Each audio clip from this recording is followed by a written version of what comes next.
Hello students, welcome to Toppers Insta of Police. This is Venkat Prasad. August 7, 2022 నాడు SI preliminary examination రాసినటువంటి అభ్యర్థులందరికీ కూడా అభినందనలు. So ఈ పేపర్ను ఎస్ఐ ప్రిలిమినరీ ఎగ్జామినేషన్ పేపర్ను గత పోటీ పరీక్షల్లో జరిగినటువంటి అంటే ఎస్ఐ కానిస్టేబులే కాకుండా తెలంగాణ ఏపీ రెండు రాష్ట్రాల్లో అన్ని ఎగ్జామ్స్కు not only uniform SI constable forest beat office అన్ని ఎగ్జామ్స్లో ఎర్థమెటిక్స్ రీజనింగ్ కంపేర్ చేస్తే రెగ్యులర్గా స్టేట్ లెవెల్ ఎగ్జామినేషన్లో జరిగేటువంటి క్వశ్చన్స్కి ఎర్థమెటిక్స్ రీజనింగ్ క్వశ్చన్స్ ముఖ్యంగా ఎర్థమెటిక్స్ దానికి భిన్నమైనటువంటి రీతిలో కొంచెం రెగ్యులర్ ఫార్మేట్ను దాటి క్వశ్చన్స్ అడగడం జరిగింది. దాంట్లో భాగంగానే అభ్యర్థులంతా కూడా క్వశ్చన్ పేపర్ టఫ్ ఉందని చెప్పి అంటున్నారు.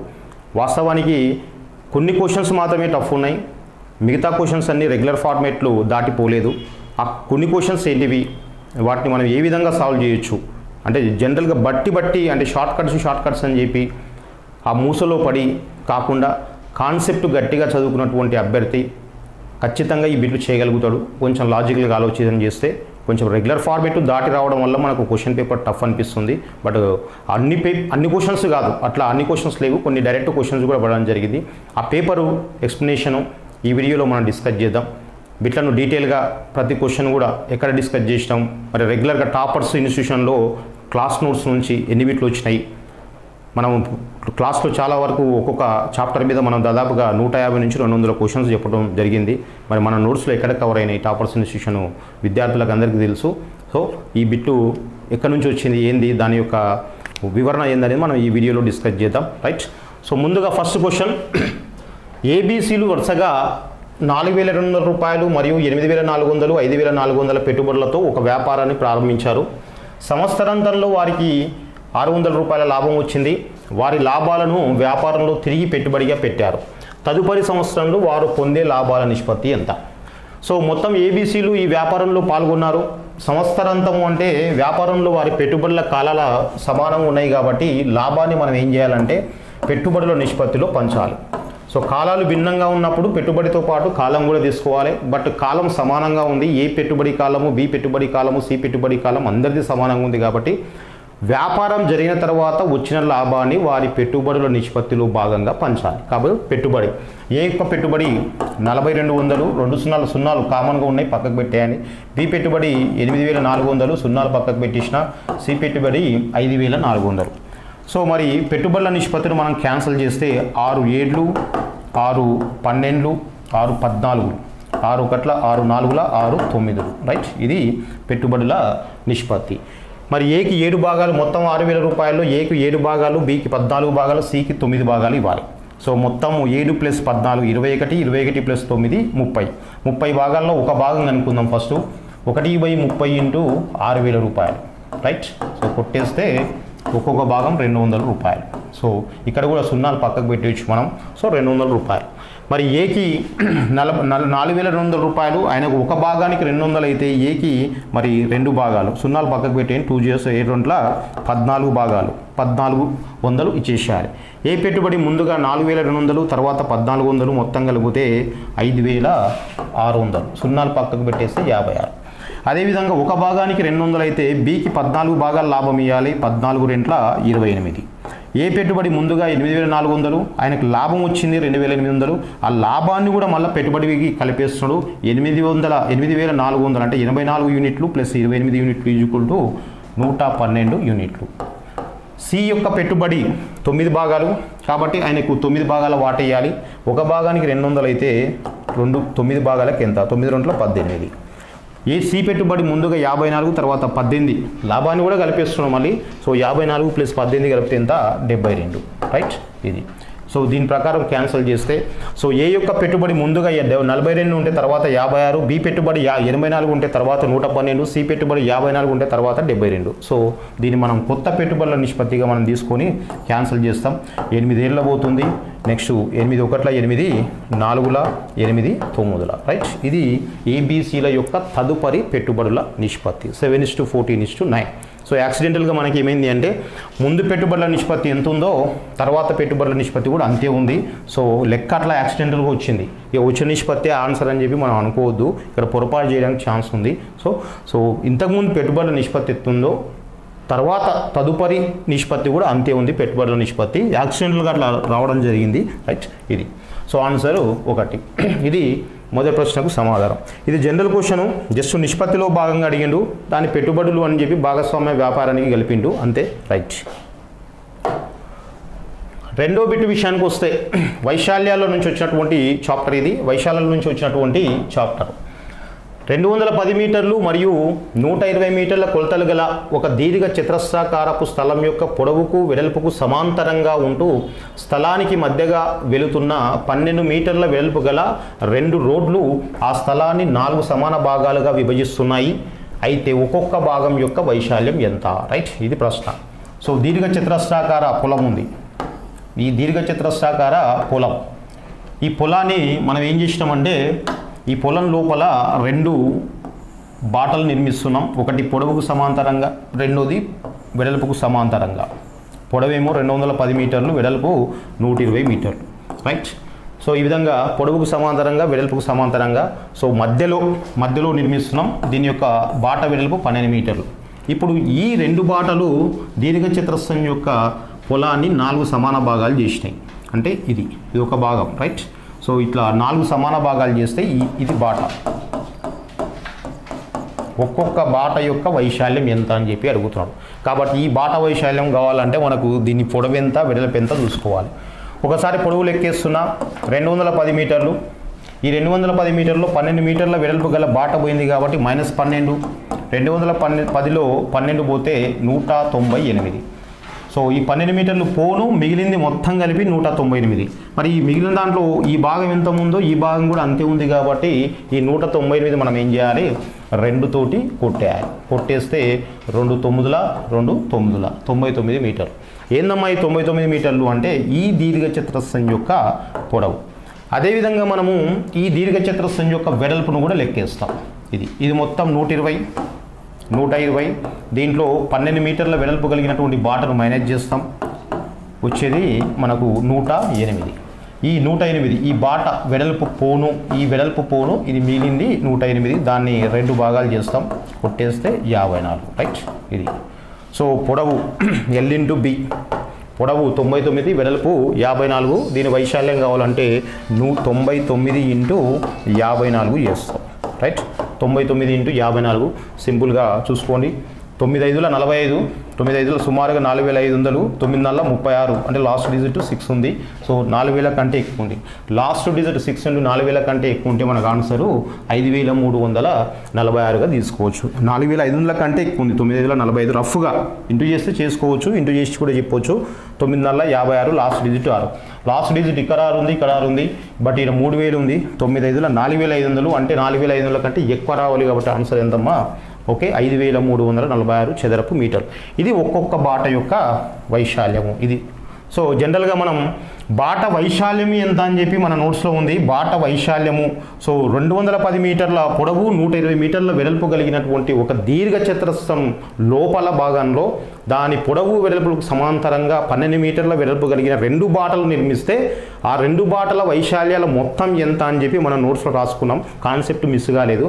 కాకపోతే ఇక్కడ 2 బాటల మొత్తం వైశాల్యం కాకుండా మనం ఏం చేసినామంటే ఈ లెక్కలో అడిగింది ఒక్కొక్క భాగ వైశాల్యం. ఆ 2 బాటలు మొత్తం దీర్ఘచతురస్రాన్ని 4 సమాన భాగాలు చేస్తే ఒక్కొక్క భాగం వైశాల్యం ఎంత. సో కాన్సెప్ట్ అయితే మిస్ కాలేదు. ఇక్కడ మనం చేసింది మన నోట్స్లో ఏముందమ్మా అంటే మన నోట్స్లో ఉన్నటువంటి విషయం ఏంటి అంటే సో మొత్తం బాట వైశాల్యం ఈయన అడిగింది మాత్రం ఏంటి, ఓకే, ఒక్కొక్క భాగం వైశాల్యం, రైట్. నోట్స్ చదివితే లెక్క చేయొచ్చు. ఇంతకుముందు కూడా చాలా సింపుల్ క్వశ్చన్, అది క్యాలిక్యులేషన్ కొంచెం చూసుకుంటే వచ్చేస్తుంది.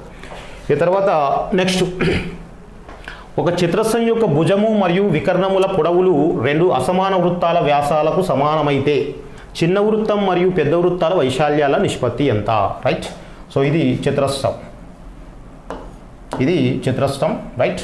ఈ చతురస్రం ఒకటేంటి భుజము ఏ, రెండోది ఏమనుకుంటాం కర్ణము √2a. భుజము ఏ, కర్ణము వికర్ణము రెండు ఒకటే, ఓకే. భుజము ఏ, కర్ణము √2a. అసమాన వృత్త వ్యాసాలకు సమానమైన, రైట్. సో దీని మీద భుజానికి సమానమైనటువంటి భుజాన్ని వ్యాసంగా కలిగి ఒక వృత్తాన్ని గీస్తాం. తర్వాత కర్ణాన్ని వ్యాసంగా కలిగినటువంటి ఇంకో వృత్తం గీస్తాం. భుజాన్ని వ్యాసంగా కలిగిన ఒక వృత్తాన్ని గీస్తాం, తర్వాత కర్ణాన్ని వ్యాసంగా కలిగిన ఇంకో వృత్తాన్ని గీస్తాం. ఈ రెండు వృత్త వైశాల్యాల నిష్పత్తి ఎంత అంటున్నాడు. రైట్. సో భుజం ఎంత? ఏ. ఈ చతురస్రం యొక్క భుజం ఎంత? ఏ. ఇదే ఈ వృత్తం యొక్క ఏమవుతుంది? వ్యాసం అవుతుంది. వ్యాసము ఏ అయితే వ్యాసార్థం ఎంత అవుతుంది? a/2 అవుతుంది. మరి ఈ వృత్తం యొక్క వ్యాసము a/2, వ్యాసం ఏ అయితే వ్యాసార్థం a/2 అవుతుంది. మరి వైశాల్యం సూత్రం, వృత్తం యొక్క వైశాల్యం మనందరికీ తెలిసిందే πr². మరి ఈ చిన్న వృత్తం యొక్క వైశాల్యం ఎంత అంటే πa/2 హోల్ స్క్వేర్. πa/2 దాని తర్వాత పెద్ద వృత్తాన్ని ఏదో గీసినాము అంటే చతురస్రం యొక్క కర్ణాన్ని వ్యాసంగా వచ్చేటట్టు గీసినాం కాబట్టి దీని యొక్క వ్యాసం ఏంది అంటే √2a, మరి వ్యాసార్థం ఏంటంటే /2. సో సిమిలర్గా దీని యొక్క వైశాల్యము π × √2a/2 హోల్ స్క్వేర్. రైట్, ఇది విషయం. సో పై క్యాన్సిల్ అవుతుంది, ఇక్కడ a²/4. సిమిలర్గా 2a² √2 అంటే √2 హోల్ స్క్వేర్ అంటే √2 అమ్మ, a²/2² అంటే 4. సో 4 క్యాన్సల్, a² క్యాన్సల్, మిగిలింది ఎంత? 1:2. రైట్. So answer 3. సో కొత్త బిట్ ఏం లేదు. వైశాల్యాలు చాప్టర్ పర్ఫెక్ట్గా చదువుకున్న వాళ్ళు ఈజీగా చేయగలుగుతారు. ఇక్కడ మీరు పొరపాటున వైశాల్యాలకి వ్యాసార్థం కాకుండా వ్యాసం కాకుండా వ్యాసార్థంగా తీసుకున్నా సరే, అంటే కొంతమంది ఏం చేస్తారంటే పొరపాటున వ్యాసాన్ని తీసుకుంటారు. వ్యాసం ఇదే కదా, దీని వ్యాసార్థం ఎంత అవుతుందంటే a/2. వ్యాసార్థంగా a² రాస్తారు, అయినా కూడా నష్టమేం లేదు. ఎందుకంటే 2² ఇక్కడ వస్తుంది, ఇక్కడ 2² వస్తుంది, క్యాన్సిల్ అయితే మళ్ళీ అదే వస్తుంది. మీరు ఆ ఏను వ్యాసంగా తీసుకున్నా వ్యాసార్థంగా తీసుకున్నా పొరపాటు ఏం జరగదు. రైట్. పొరపాటున మనము ఆ ఏను వ్యాసంగా కాకుండా వ్యాసార్థంగా, పొరపాటుగా వ్యాసంగా కాకుండా వ్యాసార్థంగా తీసుకుంటాం, నష్టం ఏం లేదు. రైట్. సో ఆన్సర్ ఏందమ్మా? 3 ఆన్సర్. నెక్స్ట్ 2022 సంవత్సరం లాగా యథాతథంగా ఉండే క్యాలెండర్ సంవత్సరం 2022 తర్వాత వెంటనే వచ్చే సంవత్సరం ఏది? రైట్, ఇది విషయం. 2022లో ఏ క్యాలెండర్ అయితే వస్తుందో, 2022లో ఏ క్యాలెండర్ అయితే వస్తుంది అదే క్యాలెండర్ని పోలినటువంటి సంవత్సరం మనకి మళ్ళీ ఎప్పుడు వస్తుందని చెప్పి అడుగుతున్నాడు ఆయన. రైట్, సింపుల్గా నేను ముందే చెప్పిన, సింపుల్గా 2020 తర్వాత ఇది లీప్ ఇయర్ 2020, దాని తర్వాత 2021, దాని తర్వాత 2022, దాని తర్వాత 2023, దాని తర్వాత మళ్ళీ ఏమొస్తుంది 2024. రైట్. సో లీప్ ఇయర్, ఇది లీప్ ఇయర్, మధ్యలో 3 సాధారణ సంవత్సరాలు వచ్చినాయి. 3 సాధారణ సంవత్సరాలు వచ్చినప్పుడు ఎమ్మడే వచ్చే లీప్ ఇయర్కి +6 కలిపితే ఆన్సర్ వస్తుంది. దాని తర్వాత వాటికి 11 కలపాలని చెప్పిన. సో సింపుల్గా 2022 + 11 కలిపితే ఎంత వస్తుంది? 2033 వస్తుంది answer. Right, 2033 answer. So answer మనకు ఈజీ. డైరెక్ట్ బిట్ ఇది, దీంట్లో పెద్దగా మనం ఆలోచించాల్సింది ఏమీ లేదు. 2020 మనకి 2022 వరకు రావాలి. 2022కు ముందున్న లీపు సంవత్సరం తీసుకోండి, 2022కు తర్వాత వచ్చే లీపు సంవత్సరం తీసుకోండి. మధ్యలో మళ్ళీ మనకు 3 సాధారణ సంవత్సరాలు వస్తాయి. దాంట్లో ఎమ్మడే వచ్చేటువంటి సాధారణ సంవత్సరానికి 6, ఆ తర్వాత వచ్చే రెండింటికి +11 కలపాలి. 2022 + 11 ఎంత? 2033. ఇంకా ప్రాసెస్ పెద్దగా ఉంటుంది. 2020తో మొదలు 21 మనకి ఇచ్చింది 22 కాబట్టి 22తో మొదలు పెట్టుకొని సాధారణ సంవత్సరం అయితే 1 విషమ రోజు, లీప్ సంవత్సరం అయితే 2 విషమ రోజులు, ఆ విధంగా 7 లేదా 11, 14 వచ్చే వరకు కౌంట్ చేసుకుంటూ పోతాం. చివరిలో వచ్చేది మనకు ఆన్సర్ అవుతుంది. అది కొంచెం స్టెప్స్ ఎక్కువ వస్తుంది. సింపుల్ టెక్నిక్ అది కూడా, కాకపోతే మనకు ప్రాసెస్ పెద్దగా ఉంటుంది. సింపుల్గా మనం ఏమీ లేదు, లీప్ ఇయర్ తర్వాత వచ్చి ఇమ్మీడియట్ వచ్చేదానికి +6 కలపండి, దాని తర్వాత వచ్చేదానికి +11, దాని తర్వాత వచ్చేదానికి +11 కలిపితే మనకు ఆన్సర్ వస్తుంది. సో 2020 తర్వాత వచ్చేది 2021, దాని తర్వాత వచ్చేది 22 కాబట్టి +11 చేస్తే ఆన్సర్ 2033. డైరెక్ట్ బిట్ ఇది. Right. So option 2. Next question, 5వ question. Next question. So 2022 August 15 సోమవారం అయితే 2024వ సంవత్సరంలో గణతంత్ర దినోత్సవం జరుపుకునేది వారంలో ఏ రోజు అవుతుందని చెప్పండి అంటున్నాడు. సో ముందుగా 2022 ఆగస్టు 15 అన్నాడు. సో 2022 ఆగస్టు 15 ఇంతకు సోమవారం అవుతుందా కదా చెక్ చేసుకోవాలి. సోమవారం అయితేనేమో పర్వాలేదు, సోమవారం కాకపోతే ఎన్ని రోజులు గ్యాప్ ఉందో చూసుకోవాలి. మరి మనకు తెలిసిందే ఫార్ములా, డేటు, తర్వాత month code, number of years, number of leap years, తర్వాత సెంచరీ కోడ్ /7. ఇది ఫార్ములా మొత్తం. Date plus month code plus number of years plus number of leap years plus century code /7. So ఈ formula compulsory గుర్తుండాలి. డేట్లు అన్ని గుర్తుంటేనే మనకి ఈ క్వశ్చన్ చేయగలుగుతాం. So date 15, August code 3, number of years 22, number of leap years 4తో కొట్టే నెంబర్ ఆఫ్ ఇయర్స్ అంటే లాస్ట్ 2 డిజిట్లు తీసుకోవాలి 22, నెంబర్ ఆఫ్ లీప్ ఇయర్స్ అంటే 22లో 4 యొక్క గుణిజాలు తీసుకోవాలి. 4 యొక్క గుణిజాలు ఎంత పోతుందమ్మా? 4 5ల 4 5ల 20, 4 6లు అయితే 24, 4 5ల తీసుకోవాలి. 24 కంటే తక్కువ తీసుకోవాలి 4 5ల. సో 22లో ఎన్ని 4లు ఉన్నాయంటే 4 8 12 16 20. సో తర్వాత వచ్చేది 24, మనం 5 మాత్రం తీసుకుంటాం లీప్ ఇయర్స్. సో 5 తర్వాత సెంచరీ కోడ్ 2022కు సెంచరీ ఏంటంటే 6/7. సో కంప్లీట్గా చూసుకొని 15 + 5 20. So 22 + 3 25 + 6 31, right? మొత్తం 51/7 చేస్తాం. 7 ఏళ్ళ 49, 7 ఏళ్ళ 49, మిగిలేదు 2 అంటే మనకు డే కోర్స్ తెలిసిందే. డే కోర్సు సండే అయితే 1, మండే అయితే 2, ట్యూస్డే అయితే 3, వెడ్నెస్డే అయితే 4. ఆ విధంగా సండే 1, మండే 2 కాబట్టి సో 2 వచ్చింది మన కోడ్. ఆన్సర్ ఏమవుతుంది? సోమవారం. అంటే ఆగస్టు 15, 2022 సంవత్సరం ఏమైంది మనకు? సోమవారం. ఆయన చెప్పింది వాస్తవం. సో ఎలాంటి పొరపాటు లేకుండా కొన్ని రోజులు కలపడము, కొన్ని రోజులు తీసేయడం లాంటిది కాకుండా ఉన్నది ఉన్నట్టు చెప్పిండు కాబట్టి మనం కూడా ఏం చేయాలి? సేమ్ యాజ్ ఇట్ ఈస్గా రెండో డేట్ ఎప్పుడమ్మా అంటే గణతంత్ర దినోత్సవం. గణతంత్ర దినోత్సవం ఎప్పుడు జరుపుకుంటాం? ప్రతి సంవత్సరం జనవరి 26. ఏ సంవత్సరంలో అడిగిండు? 2024 సంవత్సరంలో. 2024 సంవత్సరంలో గణతంత్ర దినోత్సవం ఏ రోజున జరుపుకుంటాము అన్నాడు. సో జనవరి 26, 2024.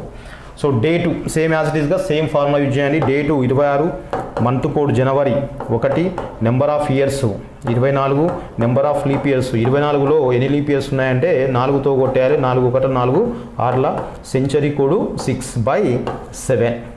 సో డేట్ మళ్ళీ ఒకసారి date 26, number of year month code జనవరి కాబట్టి 1, నెంబర్ ఆఫ్ ఇయర్స్ చివరి 2 డిజిట్లు తీసుకోవాలి 24, సెంచరీ కోడ్ 24, తర్వాత లీప్ ఇయర్స్ 24లో 4తో కొట్టేస్తే 6, తర్వాత సెంచరీ కోడ్ 6/7. కంప్లీట్గా ఇది. సో కలిపితే 24 + 24 26 + 24 50, తర్వాత 6 + 6 + 3 13. ఓకేనా? 13, రైట్? 26 + 24 మనకు 50 వస్తుంది. తర్వాత 6 + 6 13. సో 63/7. 7తో కొట్టేసి 7 9ల 63 ఏమొస్తుంది మనకు? 0 వస్తుంది. ఇంకో విషయం ఏంటి అంటే ఇక్కడ మనం -1 చేయాలి. ఎందుకు -1 చేయాలి అంటే కంపల్సరీ ఇచ్చినటువంటి సంవత్సరం ఏ సంవత్సరం ఇది? లీవ్ సంవత్సరం. తర్వాత ఇచ్చినటువంటి మంత్ ఏంటి? జనవరి కాబట్టి మొత్తం 63లో నుంచి మనం ఏం చేయాలి? 1 తీసేయాలి. 63 - 1. 63 - 1 ఎంతమ్మా అంటే 67. 7తో కొట్టేస్తే 7 56, మిగిలేది 6. ఎందుకు 1 చేస్తాం? ఒకటి మైనస్ ఎందుకు చేస్తున్నాం అంటే ముందే చెప్పినాము రూల్ ప్రకారం ఇచ్చినటువంటిది లీపు సంవత్సరం అయ్యి జనవరి లేదా ఫిబ్రవరి నెల అయినప్పుడు ఇచ్చినది కంపల్సరీ లీప్ సంవత్సరం కావాలి. తర్వాత జనవరి లేదా ఫిబ్రవరి అయినప్పుడు ఒక విషమ రోజు మనం తొలగించాలి అని చెప్పి నోట్ ఉంటుంది మనకు. 63లో 1 పోతే 62, 7 56, మిగిలేది 6. 6 అంటే ఏ వారం వస్తుంది? శుక్రవారం వస్తుంది. Sunday 1, Monday 2, Tuesday 3, Wednesday 4, Thursday 5, Friday 6. కాబట్టి సో ఆ రోజు ఏమవుతుంది? శుక్రవారం వస్తుంది మనకు. శుక్రవారం answer. So 4 option, right? So ఇది 5th క్వశ్చన్. దాని తర్వాత నెక్స్ట్ క్వశ్చన్లోకి వెళ్దాం. నెక్స్ట్ క్వశ్చన్, పి అనే ఒక వ్యక్తి 50,000 రూపాయలతో ఒక వ్యాపారాన్ని ప్రారంభించాడు.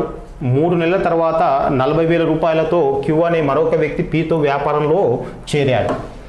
సంవత్సరాంతంలో మొత్తం లాభం నుండి వ్యాపారాన్ని నిర్వహించినందుకు గాను లాభంలో 20%తో కలుపుకొని మొత్తంగా 50,000 రూపాయలను క్యూ పొందాడు.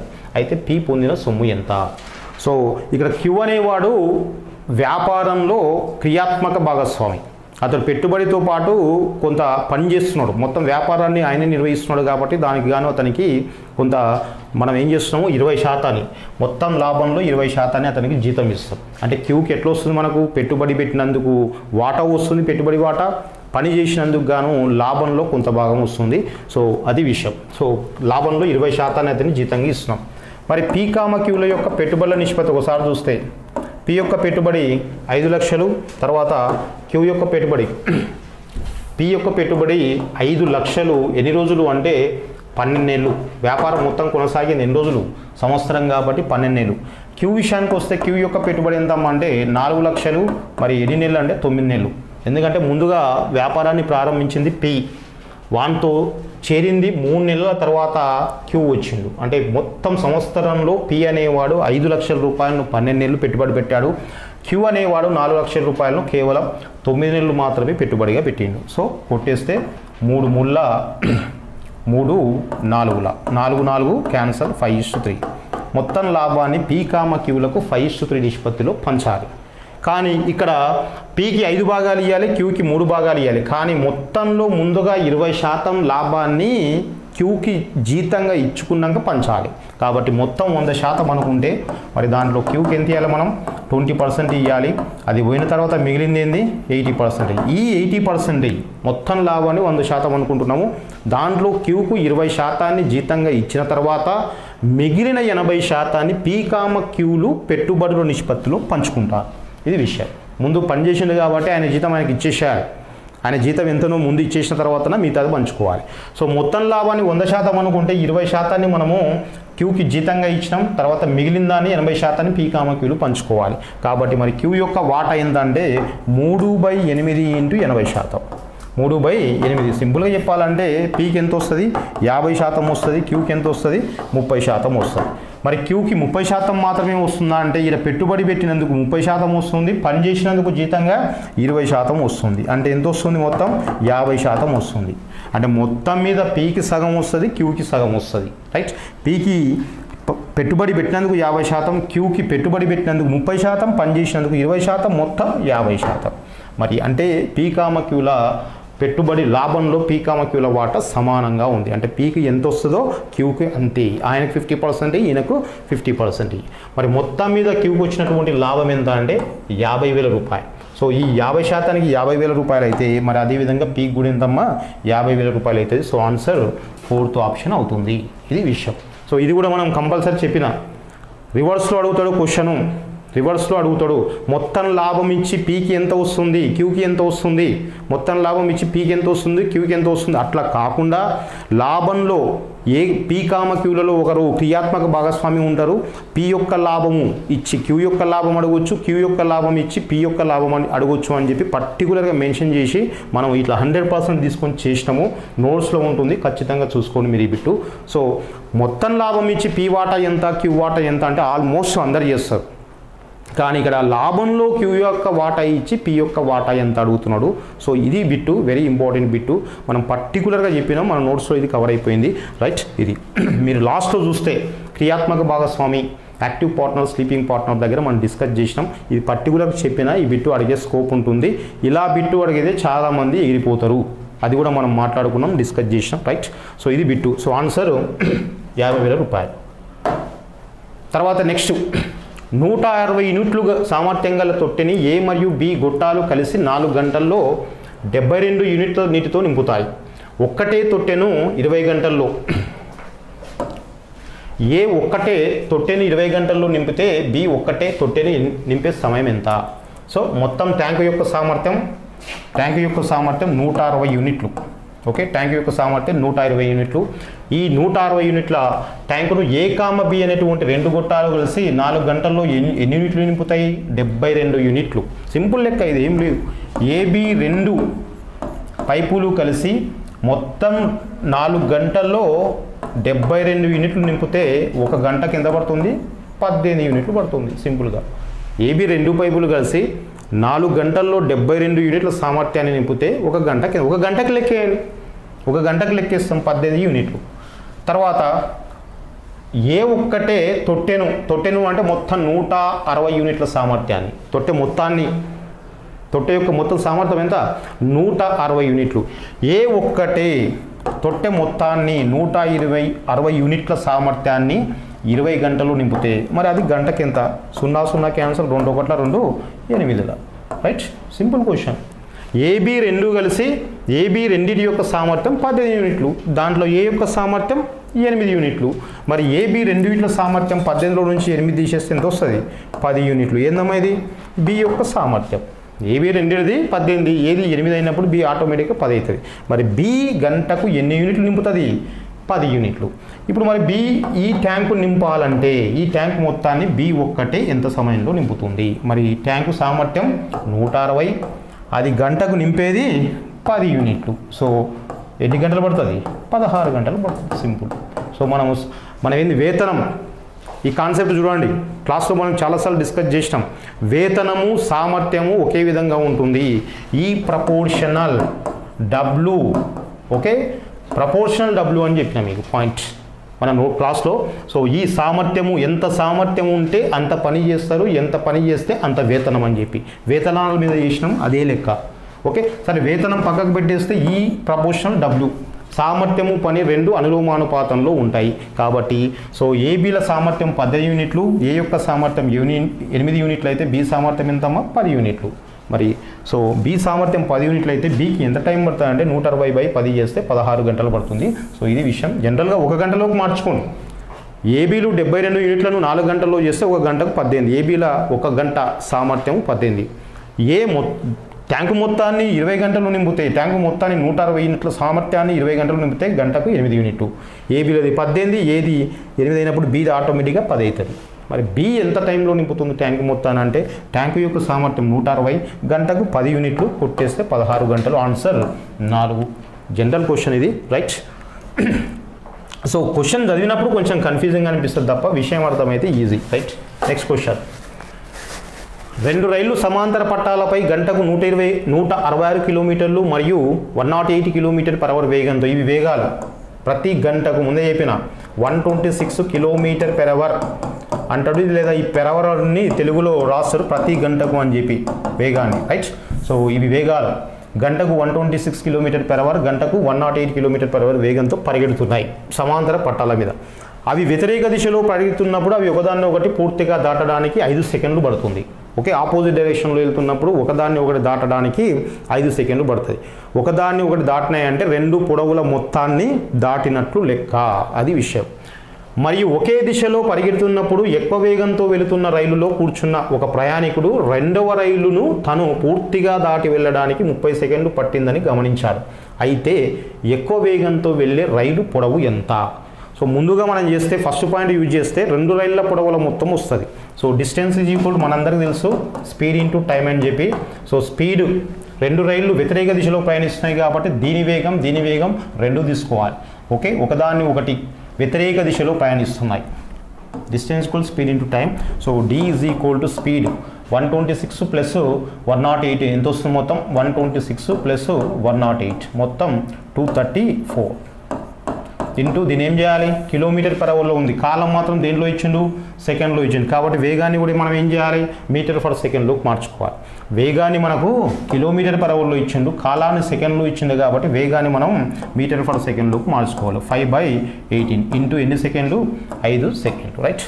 సో 18తో కొట్టేస్తే 18 ఒకట్ల 18, 23లో 18 పోతే 5 4 18 3ల. సో 13 5ల 65 ఇంటూ 5. సో 65 ఇంటూ 5 ఎంతమ్మా? 325. 5 ఇంటూ 5 25, 5 6ల 30, 30 ప్లస్ 2 32, 325 మీటర్లు. ఏంది 325 మీటర్లు? 2 రైళ్ల పొడవుల మొత్తం. 2 రైళ్లు వ్యతిరేక దిశలో వస్తున్నప్పుడు ఒకదాన్ని ఒకటి దాటడానికి పట్టినటువంటి సమయం ఇచ్చిండు, వాటి వేగాలు ఇచ్చిండు. మరి 2 రైళ్లు ఒకదాన్ని ఒకటి దాటినాయి అంటే వాటి పొడవుల మొత్తాన్ని దాటినాయి. మనకు వచ్చింది ఏంది? ఇది 2 రైళ్ల పొడవుల మొత్తం, రైట్.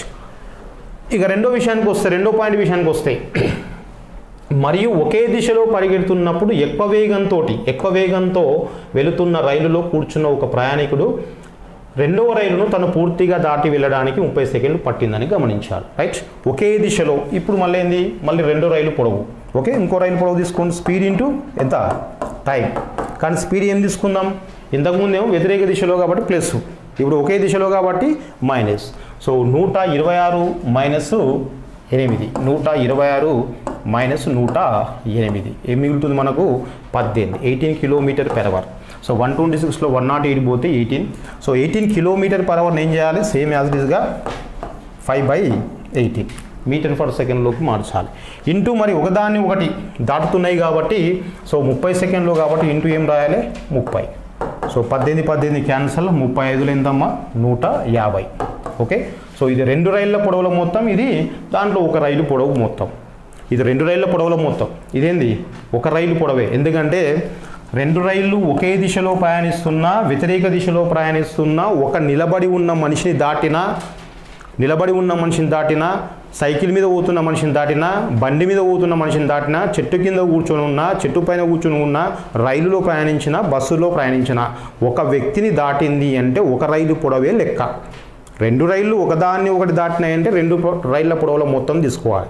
కానీ ఇక్కడ నిలబడి ఉన్న మనిషి అంటాం, ఒక చెట్టు అంటాం, ఒక వెర్టికల్ ఆబ్జెక్ట్. ముందే చెప్పిన మరీ చెప్పిన, బస్సులో వెళ్తున్నా రైల్లో వెళ్తున్నా బస్సు ఏంది సైకిల్ మీద వెళ్తున్నా బండి మీద వెళ్తున్నా చెట్టు కింద కూర్చున్నా చెట్టు పైన కూర్చున్నా నిలబడి ఉన్నా ఒకే ఒక వ్యక్తిని దాటిందంటే ఒక రైలు పొడవే లెక్క. రైట్.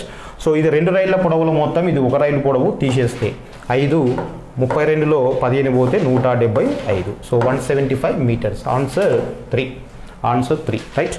సో కొంచెం అటు ఇటుగా అంతే తప్ప ఏమీ లేదు బిట్టు. సో ప్రతి క్వశ్చన్ కూడా distance equal speed into time. కాకపోతే ఇక్కడ 5/18 చూసుకోండి, మీటర్ పర్ సెకండ్లోకి మార్చాలి. వేగాన్ని కిలోమీటర్ పర్ అవర్లో ఇచ్చిండు, కాలాన్ని మాత్రం సెకండ్లో ఇచ్చిండు. ముందే చెప్పిన speed is equal distance by time, distance equal speed into time, time is equal d/s. ఈ మూడింటిలో ఏ సూత్రం ఉపయోగించిన ప్రమాణాలు ఒకే విధంగా ఉండాలి.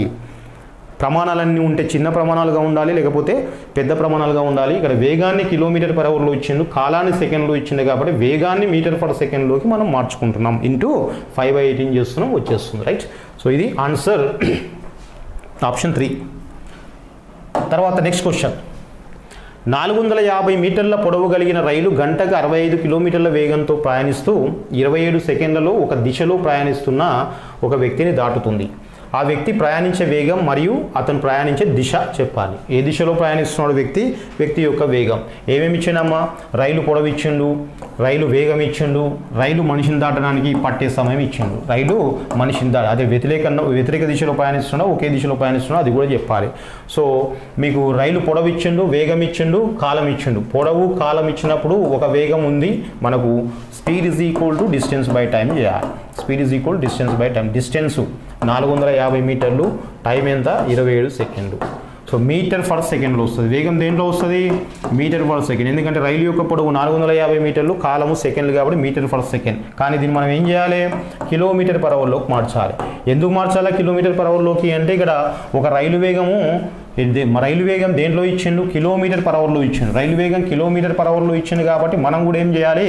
రైలు వేగం కిలోమీటర్ పర్ అవర్లో ఇచ్చినప్పుడు మనం ఈ సాపేక్ష వేగాన్ని కూడా కిలోమీటర్ పర్ అవర్లోనే తీసుకోవాలి. ఓకే. సో మనకు కంపేర్ చేయడానికి ఈజీగా ఉంటుంది. సో 9 2 9 3 5 1 5 15. నెక్స్ట్ 3 1 3 ఎంత వస్తుందమ్మా? 50. 9 2 9 3. So 5 1 5 90. Once again 450/27 into 18/5. 9 3 9 2 5 1 5 9 3 1 3 30. 30 into 2 ఎంతమ్మా? 60 kilometre per hour. 60 kilometre per hour. కానీ ఇక్కడ రైలు వేగం ఏంటంటే 65 కిలోమీటర్ పర్ అవర్. మనకు వచ్చింది ఏంటి అంటే సాపేక్ష వేగం. సాపేక్ష వేగము అంటే ఉంటే ఏముండాలి? x+y అన్న ఉండాలి, లేకపోతే x - y అన్న ఉండాలి. సాపేక్ష వేగం ఎస్ అంటే ఏం చెప్పినా మీకు? x+y అన్న చెప్పినా, లేకపోతే x - y అన్న చెప్పినా. సో వ్యతిరేక దిశలో అయితేనేమో x+y, ఒకే దిశలో అయితే x - y. నేను ముందే చెప్పిన ఎక్కువ వేగం ఏముంటే అది తీసుకోమని చెప్పిన. ఎక్కువ వేగం ఏది ఉంటే అది x తీసుకోవాలి, తక్కువ వేగం ఏది ఉంటే అది y తీసుకోవాలి. ఇక్కడ సాపేక్ష వేగం ఏమో 60 వచ్చింది, మరి రైలు యొక్క వేగం ఓన్లీ 65 కాబట్టి వ్యక్తి అనేవాడు వ్యతిరేక దిశలో వస్తున్నాడు, ఒకే దిశలో వస్తున్నాడు అంటే ఆయన ఒకే దిశలో వెళ్తున్నాడు. రైలు ఏ దిశలో వెళ్తున్నాడో అదే దిశలో. 2 రైళ్ల వేగాల సాపేక్ష వేగం ఒక రైలు వేగం మనిషి వేగం యొక్క సాపేక్ష వేగం 60, రైలు వేగం 65. రైలు వేగం కంటే సాపేక్ష వేగం తక్కువ ఉంది కాబట్టి మనిషి అనేవాడు రైలుకు అదే దిశలో వెళ్తున్నాడు. కాబట్టి ఎంత తేడా ఉంది దానికి దీనికి తేడా? 5 kilometre per hour. Right. So 5 kilometre per hour. దిశ ఏది అంటే ఒకే దిశలో అని చెప్పాలి, ఒకే దిశలో అని చెప్పాలి. రైట్. సో ఆన్సర్ ఇది. ఆన్సర్ మనకు 5 కిలోమీటర్ పర్ అవర్, తర్వాత ఒకే దిశలో. ఆప్షన్ 3 ఒకే దిశలో. రైలు వేగము 65 కిలోమీటర్ పర్ అవర్. రైలు మనిషి యొక్క సాపేక్ష వేగం 60 కిలోమీటర్ పర్ అవర్.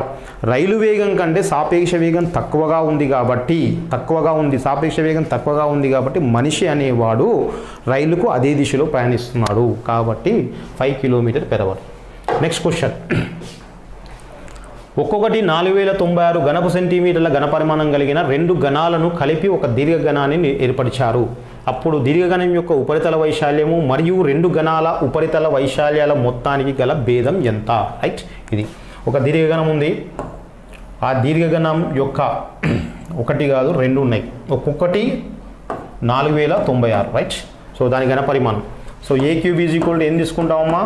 4096 తీసుకుంటే 4096 దేని యొక్క ఘనం? 16 క్యూబ్, 16 యొక్క ఘనం. So A cube is equal to 16 cube. A విలువ ఎంత అవుతుంది? 16 అవుతుంది. ఓకే, ఇది సమగణం యొక్క అంచు. సమగణం యొక్క అంచు 16. మరి దీని యొక్క ఉపరితల వైశాల్యం 6a². ఉపరితల సమగణం యొక్క ఉపరితల వైశాల్యం 6a². కాకపోతే ఇక్కడ ఎన్ని ఉన్నాయి? రెండు ఉన్నాయి. రెండు ఘనాలను కలిపి ఒక దీర్ఘఘనాన్ని తయారు చేసినాం. ఈ విధంగా రెండు ఘనాలను కలిపి ఒక దీర్ఘఘనంగా తయారు చేసినాం. ఇట్లా తీసుకొని చాలా సింపుల్గా. రైట్, ఇది రెండు ఘనాలు కలిపి ఒక దీర్ఘఘనాన్ని తయారు చేసినాం. సో మరి కాబట్టి రెండు ఘనాల యొక్క దీర్ఘఘనాల మొత్తం ఒకటి 6a² అయితే ఇంకోటి 6a² మొత్తం కలిపి ఎంత? 12a². So 12 × a², 16². 16² అంటే 256, 256 ఇంటూ చేయండి. 256 ఇంటూ 12, 12 ఆరుల 72, 12 ఐదుల 60, 12 రెండ్ల 24. Right, 2, 7, 10, 3, 3072 centimetre square. రెండు ఘనాల ఉపరితల వైశాల్యాల మొత్తం. ఒక్కొక్క ఘనం యొక్క ఘనపరిమాణము 4096 అయితే దాని భుజం పొడవు 16 అవుతుంది. ఉపరితల వైశాల్యం అంటే 6a². రెండు ఉన్నాయి కాబట్టి 2 × 6a². So 12a². ఇది ఏందమ్మా అంటే 12a². రెండు ఘనాల ఉపరితల వైశాల్యాల మొత్తం 12a². ఏ అంటే 16, 16² 256 ఇంటూ చేస్తే 3072. ఇది మొత్తం ఘనం యొక్క రెండు ఘనాల యొక్క ఉపరితల వైశాల్యం. ఇప్పుడు మనం దీర్ఘఘనం యొక్క ఆ రెండు ఘనాలను కలిపి ఏం చేసినాం? ఒక దీర్ఘఘనాన్ని తయారు చేసినాం. ఇప్పుడు ఈ దీర్ఘఘనం యొక్క ఘనపరిమాణం కనుక్కుందాం. సో మరి దీని యొక్క పొడవు ఎంత? L = 16. 16 + 16. ఇది 16 తర్వాత ఇది 16. 16 + 16 ఎంత అయింది? 32. దీని వెడల్పు ఎంత? మారదు. ఓకే, సో సమగణం యొక్క భుజమే ఇక్కడ కూడా భుజం అయితే 16. మరి దీని వెడల్పు ఎంత? 16. ఎత్తు ఎంత? 16. L = 32 × B = 16, H = 16. మరి సమగణం యొక్క ఘనపరిమాణం, సమగణం దీర్ఘఘనం యొక్క ఉపరితల వైశాల్యం, దీర్ఘఘనం యొక్క ఉపరితల వైశాల్యం 2 × LB + BH + HL. Right, so 2 × LB + BH + HL చేయాలి కంప్లీట్గా ఒకసారి.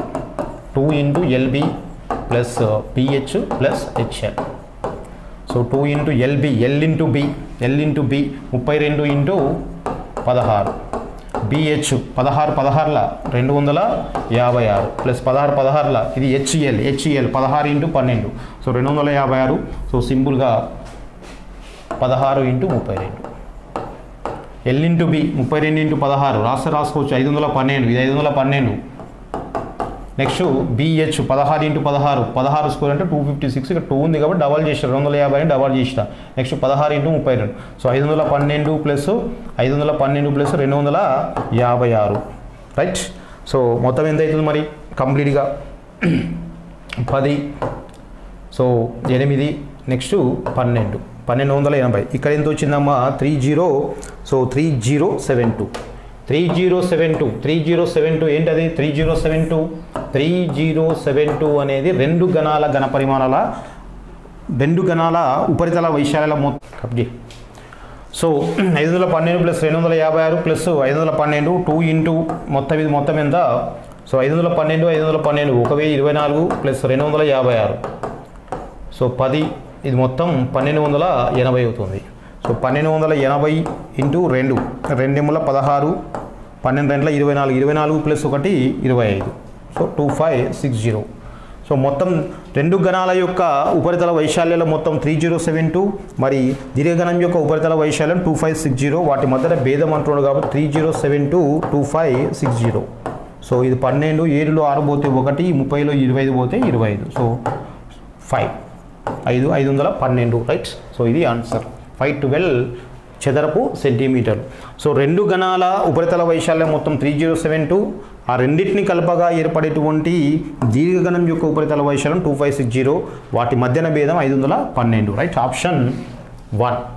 Next question. సో ఒక శంకును కరిగించే ఆ మొత్తం పదార్థంతో ఘనపరిమాణం 38,808 సెంటీమీటర్ క్యూబ్గా ఉన్న ఒక గోళాన్ని తయారు చేశారు. శంకువు వ్యాసార్థం గోళ వ్యాసార్థాలు సమానం. అయితే శంకువు యొక్క ఎత్తు ఎంత? రైట్, శంకు యొక్క ఎత్తు ఎంత? సో ఒక శంకును కరిగించి ఆ మొత్తం పదార్థంతో 38,808 సెంటీమీటర్ క్యూబ్ ఉన్నటువంటి పదార్థంతో ఒక గోళం తయారు చేసినాం. అంటే శంకు యొక్క ఘనపరిమాణమే గోళం యొక్క ఘనపరిమాణం. దీన్ని కరిగించి దాని తయారు చేసినాం. దీని ఘనపరిమాణం 38,808 సెంటీమీటర్ క్యూబ్ అయితే గోళం యొక్క ఘనపరిమాణం కూడా 38,808 సెంటీమీటర్ క్యూబ్. సో రెండు ఘనపరిమాణాలు సమానం. అదేవిధంగా శంకు వ్యాసార్థం గోళ వ్యాసార్థం రెండు కూడా సమానం అంటున్నాడు. అంటే గోళం యొక్క వ్యాసార్థం ఎంతనో శంకు యొక్క వ్యాసార్థం అంతే. అయితే మరి శంకు యొక్క ఎత్తు సెంటీమీటర్లో ఎంత అని చెప్పి అంటున్నాడు. రైట్, సో మనము గోళం యొక్క ఘనపరిమాణం మనం 38,808. సో దీన్ని సింప్లిఫై చేస్తాం. గోళం యొక్క ఘనపరిమాణం 4/3 π r³ = 38,808. సో క్యాన్సిల్ చేస్తే దీన్ని మొత్తం క్యాన్సిల్ చేస్తే సో 4/3 π అంటే 22/7 ఇంటూ r³ = 38,808. దీన్ని సింప్లిఫై చేస్తే r విలువ మనకు r³ = 9261 వస్తుంది. 9261 మొత్తం సింప్లిఫికేషన్ చేసుకుంటూ పోతే r³ = 9261 అయితే r ఎంత? 21 సెంటీమీటర్స్. 21 గోళం యొక్క వ్యాసార్థము. అదేవిధంగా శంకు యొక్క వ్యాసార్థం, మన గోళం యొక్క వ్యాసార్థం వచ్చింది, అదే ఏమవుతుంది మనకు శంకు యొక్క వ్యాసార్థం అవుతుంది. r = 21 centimetres. ఇక్కడ ఇంకో చిన్న మాట ఏంటంటే రెండింటి యొక్క ఘనపరిమాణాలు సమానం. అంటే గోళం యొక్క ఘనపరిమాణము తర్వాత శంకు యొక్క ఘనపరిమాణం సమానం. మరి శంకు యొక్క ఘనపరిమాణం 1/3 π r²h, గోళం యొక్క ఘనపరిమాణం 4/3 π r³. రైట్, సో దీన్నే కరిగించి దానిగా మార్చినాం కాబట్టి ఘనపరిమాణాలు సమానం. ఇక్కడ పై ఏమవుతుంది? క్యాన్సిల్ అవుతుంది. తర్వాత 3 ఏమవుతుంది? క్యాన్సిల్ అవుతుంది. అదేవిధంగా r² r³. ఇదేమో శంకు యొక్క వ్యాసార్థం, ఈ r³ ఏమో గోళం యొక్క వ్యాసార్థం. కానీ రెండు కూడా ఏంటివి? సమానం అని చెప్పిండు. ఓకే, శంకు వ్యాసార్థం గోళ వ్యాసార్థం సమానం కాబట్టి ఇది r అయితే ఇది కూడా r. సో క్యాన్సిల్ చేస్తే ఇక్కడ r², ఇక్కడ r² క్యాన్సిల్. మొత్తంలో ఇక్కడ మిగిలింది h = 4r. Okay, h = 4r. ఇక్కడ r విలువ ఎంత అంటే 21. ఇక్కడ సబ్స్టిట్యూట్ చేస్తాం. 4 × 21 ఇంటూ చేస్తే 84, 84 సెంటీమీటర్స్. h విలువ ఎంతమ్మా? 84 సెంటీమీటర్స్. రైట్, సో ఇది సో శంకు యొక్క ఎత్తు 84 సెంటీమీటర్లు. Next question. ఒక ట్యాంకును ఏ అనే పైపు 30 నిమిషాల్లోనూ బి అనే పైపు 45 నిమిషాల్లోనూ నింపగలవు. కానీ మూడవ పైపు సి నిండు ట్యాంకును 15 నిమిషాల్లో ఖాళీ చేయగలదు. మొదటి 15 నిమిషాల వరకు ఏ బిలను తెరిచి ఉంచారు, తర్వాత సిని కూడా తెరిచారు. అప్పటి నుండి ట్యాంకు ఖాళీ కావడానికి కావాల్సిన సమయం ఎంత? నిమిషాలలో ఎంత? సో ఇక్కడ 3 పైపులు ఉన్నాయి. ఒకటి రెండు ఏ బిలు నింపే పైపులు, తర్వాత బి పైపు ఏంది ఖాళీ, ఏ బిలు నింపే పైపులు, సి పైపు ఏంది ఖాళీ చేసే పైపు. ఏ పైపు ట్యాంకు మొత్తాన్ని 30 నిమిషాల్లో నింపుతుంది, బి పైపు ట్యాంకు మొత్తాన్ని 45 నిమిషాల్లో నింపుతుంది. మరి సి పైపు ట్యాంకు నిండి ఉన్న ట్యాంకును 15 నిమిషాల్లో ఖాళీ చేస్తుంది. ఈ రెండు ఇన్లెట్స్ అయితే ఇదేంది అవుట్లెట్. రైట్, సో ముందుగా ఏబి 2 పైపులను తెరిచినాం, అది కూడా 15 నిమిషాల వరకు. రైట్, మరి ఏబి 2 పైపులు కలిసి ట్యాంకు మొత్తాన్ని ఎంత కాలంలో నింపుతాయో లెక్కేద్దాం. కలిసి అన్నప్పుడు సూత్రం ఏంది? xy/x + y. సో 30 × 45 30 + 45 ఎంత? 75. కొట్టేస్తే 15 2 15 5 5 1 5 9 9 2 18 నిమిషాలు పడుతుంది. ఏ పైపు ఒక్కదానికైతే 30 నిమిషాలు, బి పైపు ఒక్కదానికైతే 45 నిమిషాలు, రెండింటికి కలిపి అయితే 18 నిమిషాలు. 2 పైపులు కలిసి 18 నిమిషాల్లో నింపితే 2 పైపులు కలిసి 1 నిమిషంలో నింపేది ఎంత? 1/18. కాలం యొక్క విలోమాన్ని తీసుకుంటే అది 1 నిమిషం పని అవుతుంది. మొత్తం ట్యాంకు మొత్తాన్ని ఏబి 2 పైపులు కలిసి 18 నిమిషాల్లో నింపితే 1 నిమిషంలో నింపేది 1/18. మరి 2 పైపులను ఎంతకాలం పాటు తెరిచి ఉంచినామంటే 15 నిమిషాల పాటు ఇంటూ 15 రాస్తాం. కొట్టేస్తే 3 5 3 6 5/6 వంతు ట్యాంకు నిండింది. ఇక్కడ దాకా 5/6 వంతు ట్యాంకు నిండింది. ఇప్పుడు ఏం చేసినాం? సి పైపును కూడా ఓపెన్ చేసినాం. మరి సి పైపును ఓపెన్ చేసినాము అంటే ఏబీ పైపులను మూసేయలే, అవి వర్క్ చేస్తున్నాయి. 5/6 వంతు ట్యాంకు నిన్న తర్వాత ఏబీలు అట్లాగే కంటిన్యూ అవుతున్నాయి, దాంతోపాటు సి కూడా కంటిన్యూ అవుతుంది. కాకపోతే సి ఏం చేస్తుంది? ఖాళీ చేస్తుంది.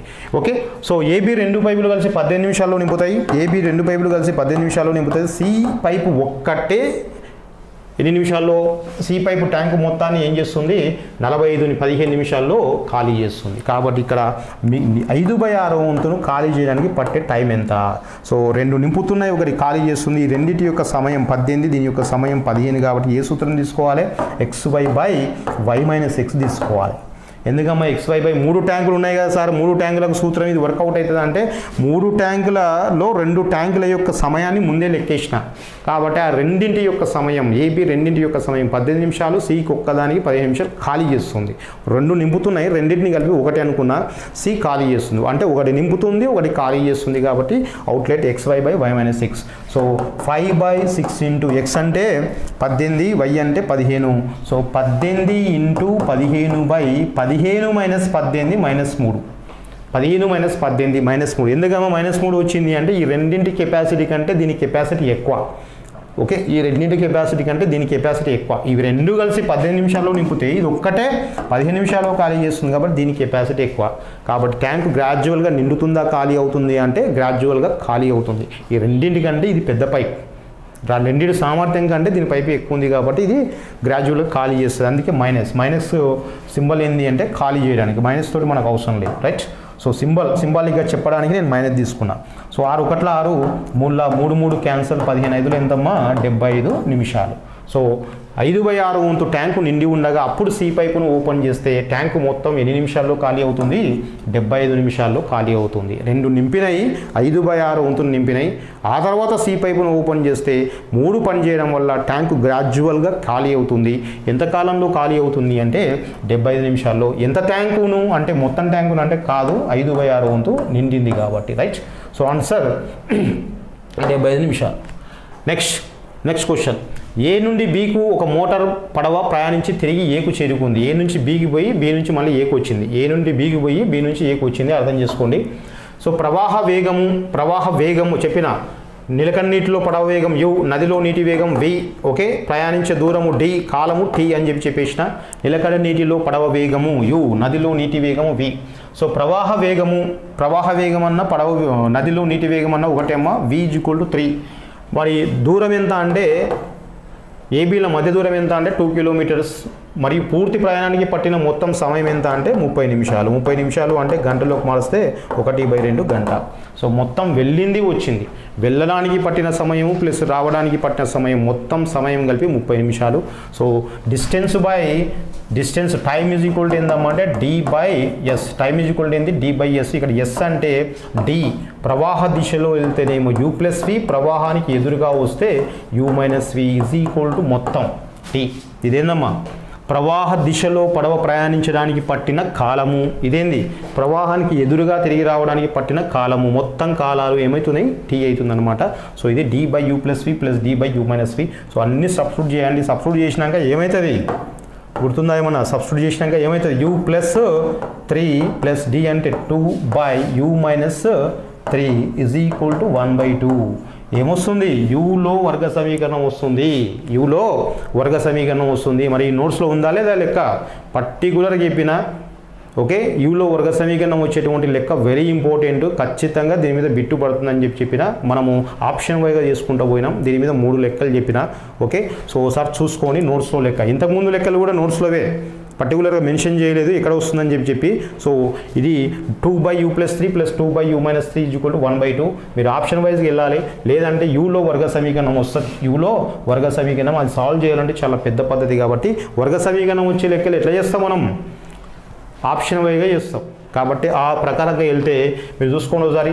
2/, ఆప్షన్ 1 8 + 3 11 + 2/, ఆప్షన్ 8 - 3 5 కొట్టేస్తే 1/2 రాదు. నెక్స్ట్ 1 తీసుకుంటే ఓకే, సో 1 ఉండే ఛాన్సే లేదు. ఎందుకంటే ప్రవాహ వేగం 3 ఉన్నప్పుడు ఆ మాట కూడా చెప్పిన u is always greater than v. నదిలో పడవ వేగము అనేది ప్రవాహ వేగం కంటే ఎప్పుడు ఎట్లుంటుంది? ఎక్కువ ఉంటుంది. ఆయన ప్రవాహ వేగమే 3 కిలోమీటర్లు ఇచ్చింది కాబట్టి ఇది ఇవ్వడానికి ఫర్ ఎగ్జాంపుల్ 11 అనుకుంటా, ఇది బహుశా. సో 11 అనుకుంటా. సో 1 పడింది ప్రింటింగ్లో. సో చూస్తే 2/11 + 3 14 + 2/, 11 మైనస్ 3 8 క్యాన్సిల్ చేస్తే ఎంతమ్మా 1/7 ప్లస్ 1/4 ఈజ్ ఈక్వల్ టు 1/2 రాదు. ఇలా 1/4 ఉంది కాబట్టి ఇది 1/2 కావాలంటే ఇది కూడా ఏం కావాలి 1/4 కావాలి కాబట్టి కాదు. తర్వాత రెండో ఆప్షన్ అయిపోయింది. మూడో ఆప్షన్ తీసుకుంటున్నాం. 2/9 plus 3 12 plus 2/9 minus 3 6 is equal 2తో కొట్టేస్తే 1/6 ప్లస్ 1/3 కొట్టేస్తే అమ్మా. సో కాసాగా 6 ముళ్ళ 18 3 ప్లస్ 6 9 కొట్టేస్తే 1/2 వచ్చేసింది answer. So is equal to 1/2. So answer ఏంది 3. నోట్స్లో లెక్క, డైరెక్ట్గా నోట్స్లో లెక్క. ఇదే కాదు ఇంతవరకు చేసినటువంటి చాలా లెక్కల్లో ఇది మన నోట్స్లో కవర్ అయిపోయింది. దాని తర్వాత ఇది మనం ప్రమాణాలు సమాన ఘనపరిమాణాలు సమానంగా ఉన్నప్పుడు చేసేటువంటి లెక్క. ఇది డైరెక్ట్గా చెప్పలేదు బట్ ఇండైరెక్ట్గా కవర్ అయిపోయింది. సో ఇటువంటి క్వశ్చన్స్ చాలా వరకు మనకు కవర్ అయిపోయినాయి నోట్స్లో. ఒకసారి చూసుకొని ఇది ఇంకా జనరల్ క్వశ్చన్, ఇది అంతా కూడా జనరల్ క్వశ్చనే రైట్. దాని తర్వాత నెక్స్ట్ క్వశ్చన్ 1200 మీటర్ల పరుగు పందెంలో బిని ఏ 120 మీటర్ల తేడాతో ఓడించగలడు మరియు 800 మీటర్ల పరుగు పందెంలో సిని 40 మీటర్ల తేడాతో బి ఓడించగలడు. 400 మీటర్ల పరుగు పందెంలో సిని ఎన్ని మీటర్ల తేడాతో ఏ ఓడించగలడు. ఇది జనరల్గా అందరూ కాలము దూరము రేసెస్ అనుకుంటారు. దీన్ని సింపుల్గా నిష్పత్తి అనుపాతంలో చేయొచ్చు. చూడండి ఒకసారి. సో 1200 మీటర్ల పరుగు పందెంలో బిని ఏ 120 మీటర్ల తేడాతో ఓడించగలడు. అంటే బిని ఏ ఓడించును అంటే ఏ 1200 మీటర్ల దూరాన్ని ప్రయాణించే సమయానికి బి 120 మీటర్లు తక్కువ ప్రయాణిస్తాడు. ఏ ముందు వెళ్ళిపోయాడు 1200 మీటర్స్ రేస్లో ఏ ముందు చేరుకున్నాడు 1200, కానీ బి 120 మీటర్లు వెనకబడ్డాడు. అంటే ఎంత ప్రయాణం చేసిండు 1080 రైట్. సో 120 మీటర్లు తక్కువ అంటే 1200లో 120 తీసేస్తే ఎంతమ్మా 1080 కొట్టేస్తే 12 10 12 9 రైట్. A:B. సో ఏబీలు ప్రయాణించిన దూరాల నిష్పత్తి. సేమ్ అదేవిధంగా మళ్ళీ బీని సిని పోల్చిండు. 800 మీటర్ల పరుగు పందెంలో సిను 40 మీటర్ల తేడాతో బి ఓడించగలడు. సో బి ఓడించగలడు. బి 800 మీటర్లు వెళ్ళే సమయానికి సి కొంచెం వెనకబడతాడు. ఎంత వెనకబడతాడమ్మా అంటే 40 మీటర్లు వెనకబడతాడు. ఎంత వచ్చింది అది 760. సో కొట్టేస్తే 0 0 క్యాన్సల్, 4తో కొట్టేస్తే 4 20 4 19 రైట్. ఇది ఏబి వేగాల నిష్పత్తి, ఇది బీసీ వేగాల నిష్పత్తి. మీరు A:B:C కనుక్కోవాలి. సో అది పద్ధతి మనకు తెలుసు. 10:9 తర్వాత 20:9 రైట్. 10 × 20 200, 9 × 20 180. So 9 × 9 19, 19 171 right. ఇది ఏబి. ఏ 200 ప్రయాణించినప్పుడు బి 180 ప్రయాణిస్తాడు, సి 171 ప్రయాణిస్తాడు. ఏ 200 ప్రయాణించినప్పుడు బి 180 ప్రయాణిస్తే సి 171. కానీ మనకి ఇచ్చిన ఏసీ రేస్ ఎంత ఇచ్చిండు 400 మీటర్లు కాబట్టి ఇది 400 చేయండి. ఓకే, ఇది 400 చేయాలంటే ఏం చేయాలమ్మా ఇంటూ 2 చేయాలి. 2 × 200 400, 180 × 2 360, 171 × 2. So 2 1 2 17 34 right. సో ఏ 400 ప్రయాణం చేసినప్పుడు బి 360 ప్రయాణం చేస్తాడు, సి 342 ప్రయాణిస్తాడు. మరి ఏ సిల మధ్య తేడా 400కు 342కు తేడా ఎంత 58 58. సో ఇది నిష్పత్తి లెక్క. జనరల్ క్వశ్చన్ కాలము దూరంలో రేసెస్లో అనే కాకుండా జనరల్గా చేసుకోవచ్చు. ఏం చెప్పినా నేను నిష్పత్తి అంటే పోలిక. ఏ బీల వేగాలను పోల్చిండు. ఏ 1200 ప్రయాణిస్తే బి 120 వెనుకబడ్డాడు 1080. మరి బీసీలకు పోటీ పెట్టినప్పుడు ఎంత పోటీ పెట్టినాం 800 మీటర్లకు పోటీ పెట్టినప్పుడు బి 800 ప్రయాణిస్తే సి 40 మీటర్లు వెనుకబడ్డాడు 760. సో నిష్పత్తి A:B ఉంది, B:C ఉంది. మనం A:B:C కనుక్కున్నాం. వచ్చింది 200 180 171. ఏ 200 ప్రయాణిస్తే బి 180, సి 171. కానీ ఇక్కడ ఏబిసిలకు రేసు నిర్వహిస్తుంది 400కు. దీని ప్లేస్లో 400 ఉంటే మనకి ఈజీ, అందుకే ఇంటూ 2 చేసిన. ఇంటూ 2 అంటే ఒకదాన్ని చేయొద్దు, అన్నింటినీ చేయాలి. చేస్తే మనకు ఏ 400 ప్రయాణించినప్పుడు బి 360, సి 342, తేడా 58 మీటర్లు రైట్. ఇది ఆన్సర్. Next question. 3 విభిన్న పాత్రలు ఏ, బి మరియు సిలలో ఒక సిరప్ మరియు నీటిని వరుసగా 2:3, 3:5 మరియు 5:7 నిష్పత్తులలో కలిపినారు. ఏ నుండి 15 లీటర్ల మిశ్రమాన్ని, బి నుండి 16 లీటర్ల మిశ్రమాన్ని మరియు సి నుండి x లీటర్ల మిశ్రమాన్ని. ఏ నుంచి ఎంత, బి నుంచి ఎంత ఇచ్చింది కానీ సి నుంచి ఎలే మిశ్రమాన్ని తీసుకొని ఒక కొత్త పాత్రలో సిరప్ మరియు నీటిని 2:3 అయ్యేటట్లుగా 2:3 అయ్యేటట్లుగా కలిపితే ఎక్స్ విలువ ఎంత రైట్. సో ఇది మన నోట్స్లో కవర్ అయింది, కాకపోతే కొంచెం వేరే భిన్నంగా కవర్ అయింది. సో ఏబీసీల నిష్పత్తి ఇచ్చిండు, ఏ నుంచి ఎంత తీసుకున్నాం, బి నుంచి ఎంత తీసుకున్నాం, సి నుంచి కూడా ఎంత తీసుకున్నాం మనం రాసుకుంటాం మనం నోట్స్లో. ఏ నుంచి తీసుకున్నది ఇచ్చిండు, బి నుంచి తీసుకున్నది ఇచ్చిండు, సి నుంచి కూడా అయ్యా 20 లీటర్లు 30 లీటర్లు తీసుకున్నా. అయితే ఆ మూడింటిని కలపగా కొత్త మిశ్రమంలో వచ్చేటువంటి సిరపు నీళ్ళ నిష్పత్తి ఎంత అని చెప్పి మనం చేసినాం. ఓకే, మనం చేసినాం. ఇక్కడ మాత్రం ఏంది అంటే ఆయన సి నుంచి ఎంత తీసుకుంటే ఇవ్వలేదు, అది ఎక్స్ అన్నాడు. మనం కనుక్కోవాల్సినటువంటి జనరల్గా మనం చేసే నిష్పత్తి ఇది మన నోట్స్లో ఉన్నది.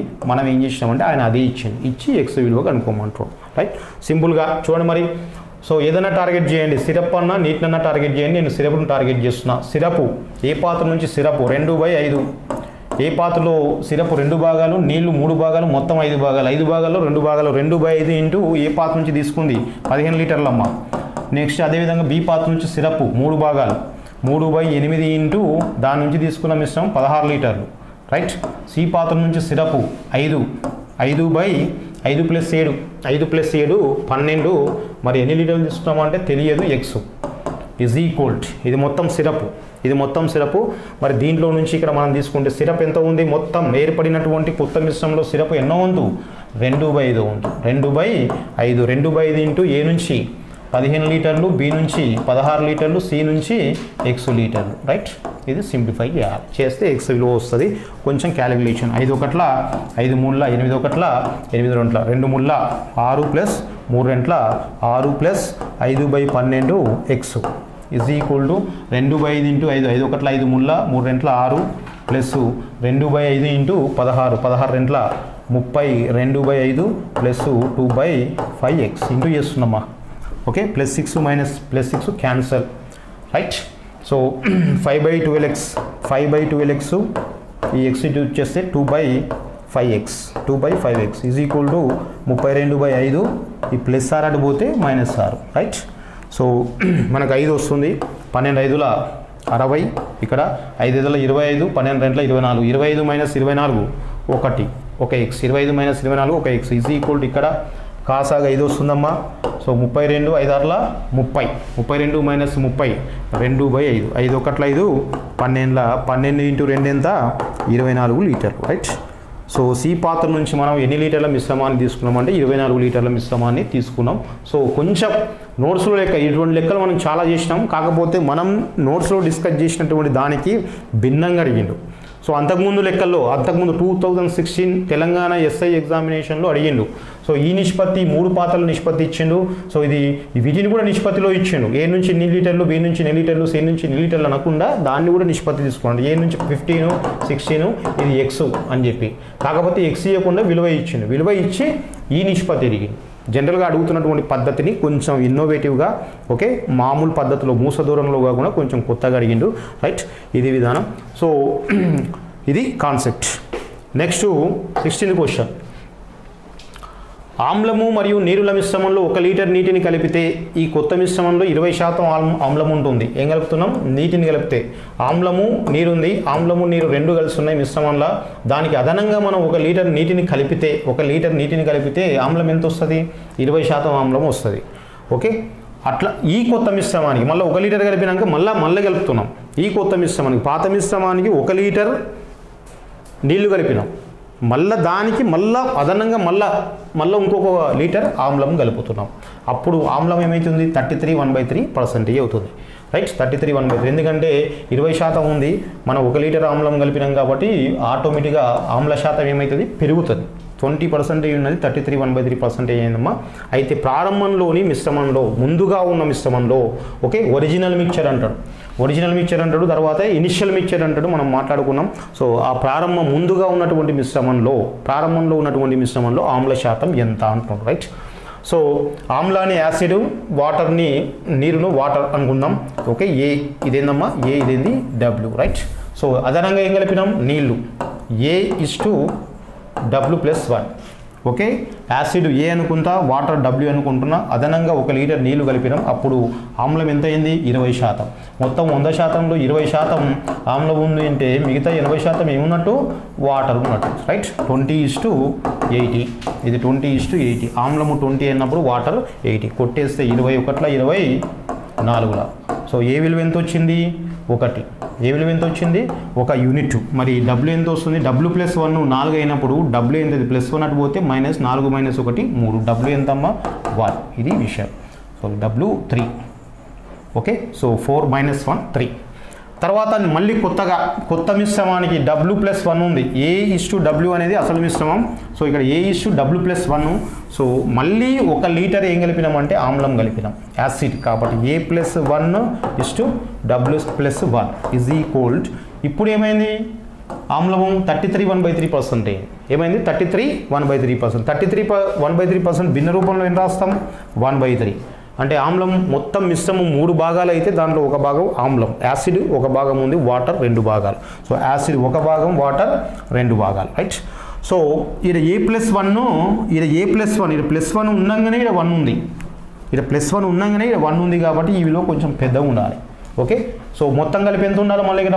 A1 + 3 ఆల్రెడీ 4 భాగాలు ఉంది ముందే 4 భాగాలు ఉంది సో మనం గలిపంగా కొంచెం 1 + 2 3 భాగాలే అవుతుంది అంటే ఈ భిన్నము కొంచెం పెద్దగా ఉండాలి దాన్ని 2తో ఇంటూ చేస్తున్నాం 2 × 1 2 2 4 సో A+1 2 A+1 2 అయితే A = ఎంత 1 నెక్స్ట్ W + 1 = 4 అయితే W ఎంత 3 అంటే ముందుగా ఉన్నటువంటి మిశ్రమం మళ్ళీ అదే వచ్చింది కాబట్టి మొత్తం ముందుగా అసలుగా ఉన్నటువంటి ఏ ఆమ్లం 1 వాటర్ 3 మొత్తం ఎన్ని భాగాలు 4 భాగాలు ఈ 4 భాగాల్లో ప్రారంభంలో మనకు కావాల్సింది ఆమ్ల శాతం కాబట్టి సో ఇదంతా అవసరం లేదు సింపుల్గా ఇది తెలిసిపోతుంది మనకు ఇంకొక స్టెప్ ఇంకా కంక్లూజన్ కోసం తీసుకుంటాం సో A+1 = 2 అయితే A = 1 W + 1 = 4 అయితే W = 3 సో ముందుగా ఉన్నటువంటి మిశ్రమంలో ఆమ్లము A 1 యూనిట్ వాటరు 3 యూనిట్స్ మొత్తం 4 యూనిట్స్ 4 యూనిట్స్లో నాకేం కావాలి యాసిడ్ కావాలి 1/4 ×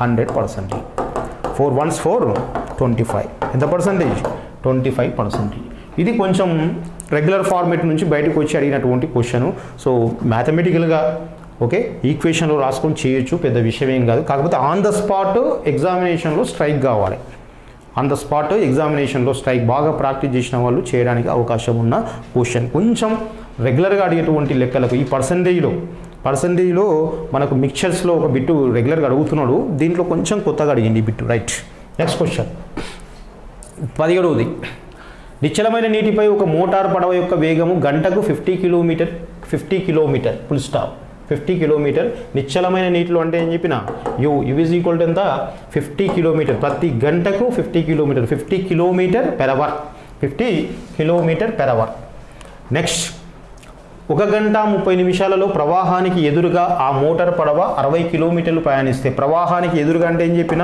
U+V ప్రవాహానికి ఎదురుగా అయితే U+V ప్రవాహ వేగము ప్లస్ పడవ వేగము రెండు కలిపితే ప్రవాహానికి ఎదురుగా కాబట్టి U - V అమ్మ U - V ప్రవాహానికి ఎదురుగా ప్రవాహ దిశలో అయితే U+V ప్రవాహానికి ఎదురుగా అయితే U - V మాట్లాడుకున్నాం మనం సో ప్రవాహానికి ఎదురుగా 1 గంట 30 నిమిషాల్లో ఎన్ని కిలోమీటర్లు 60 కిలోమీటర్లు ప్రయాణిస్తాం రైట్ 60 ఏం రాస్తాం 1 గంట 30 నిమిషాలు అంటే 1.5 అవర్ అంటే ఎంత 3/2 రైట్ సో U - V ఏం చెప్పిన speed distance by time speed ఏదన్నా కావచ్చు నిలకడ నీటిలో పడవ వేగం కావచ్చు నదిలో నీటి వేగం కావచ్చు ప్రవాహ దిశలో పడవ వేగం కావచ్చు ప్రవాహానికి ఎదురుగా పడవ వేగం కావచ్చు ఏదైనా కావచ్చు and speed distance by time ఇచ్చిండు మరి వేగం ఏందమ్మంటే ప్రవాహానికి ఎదురుగా కాబట్టి U - V డిస్టెన్స్ ఎంత 60 కిలోమీటర్లు సో కాలం ఎంత అంటే 1.5 గంట 1.5 గంట అంటే 3/2 రాసుకోవచ్చు 3 1 3 20 20 × 2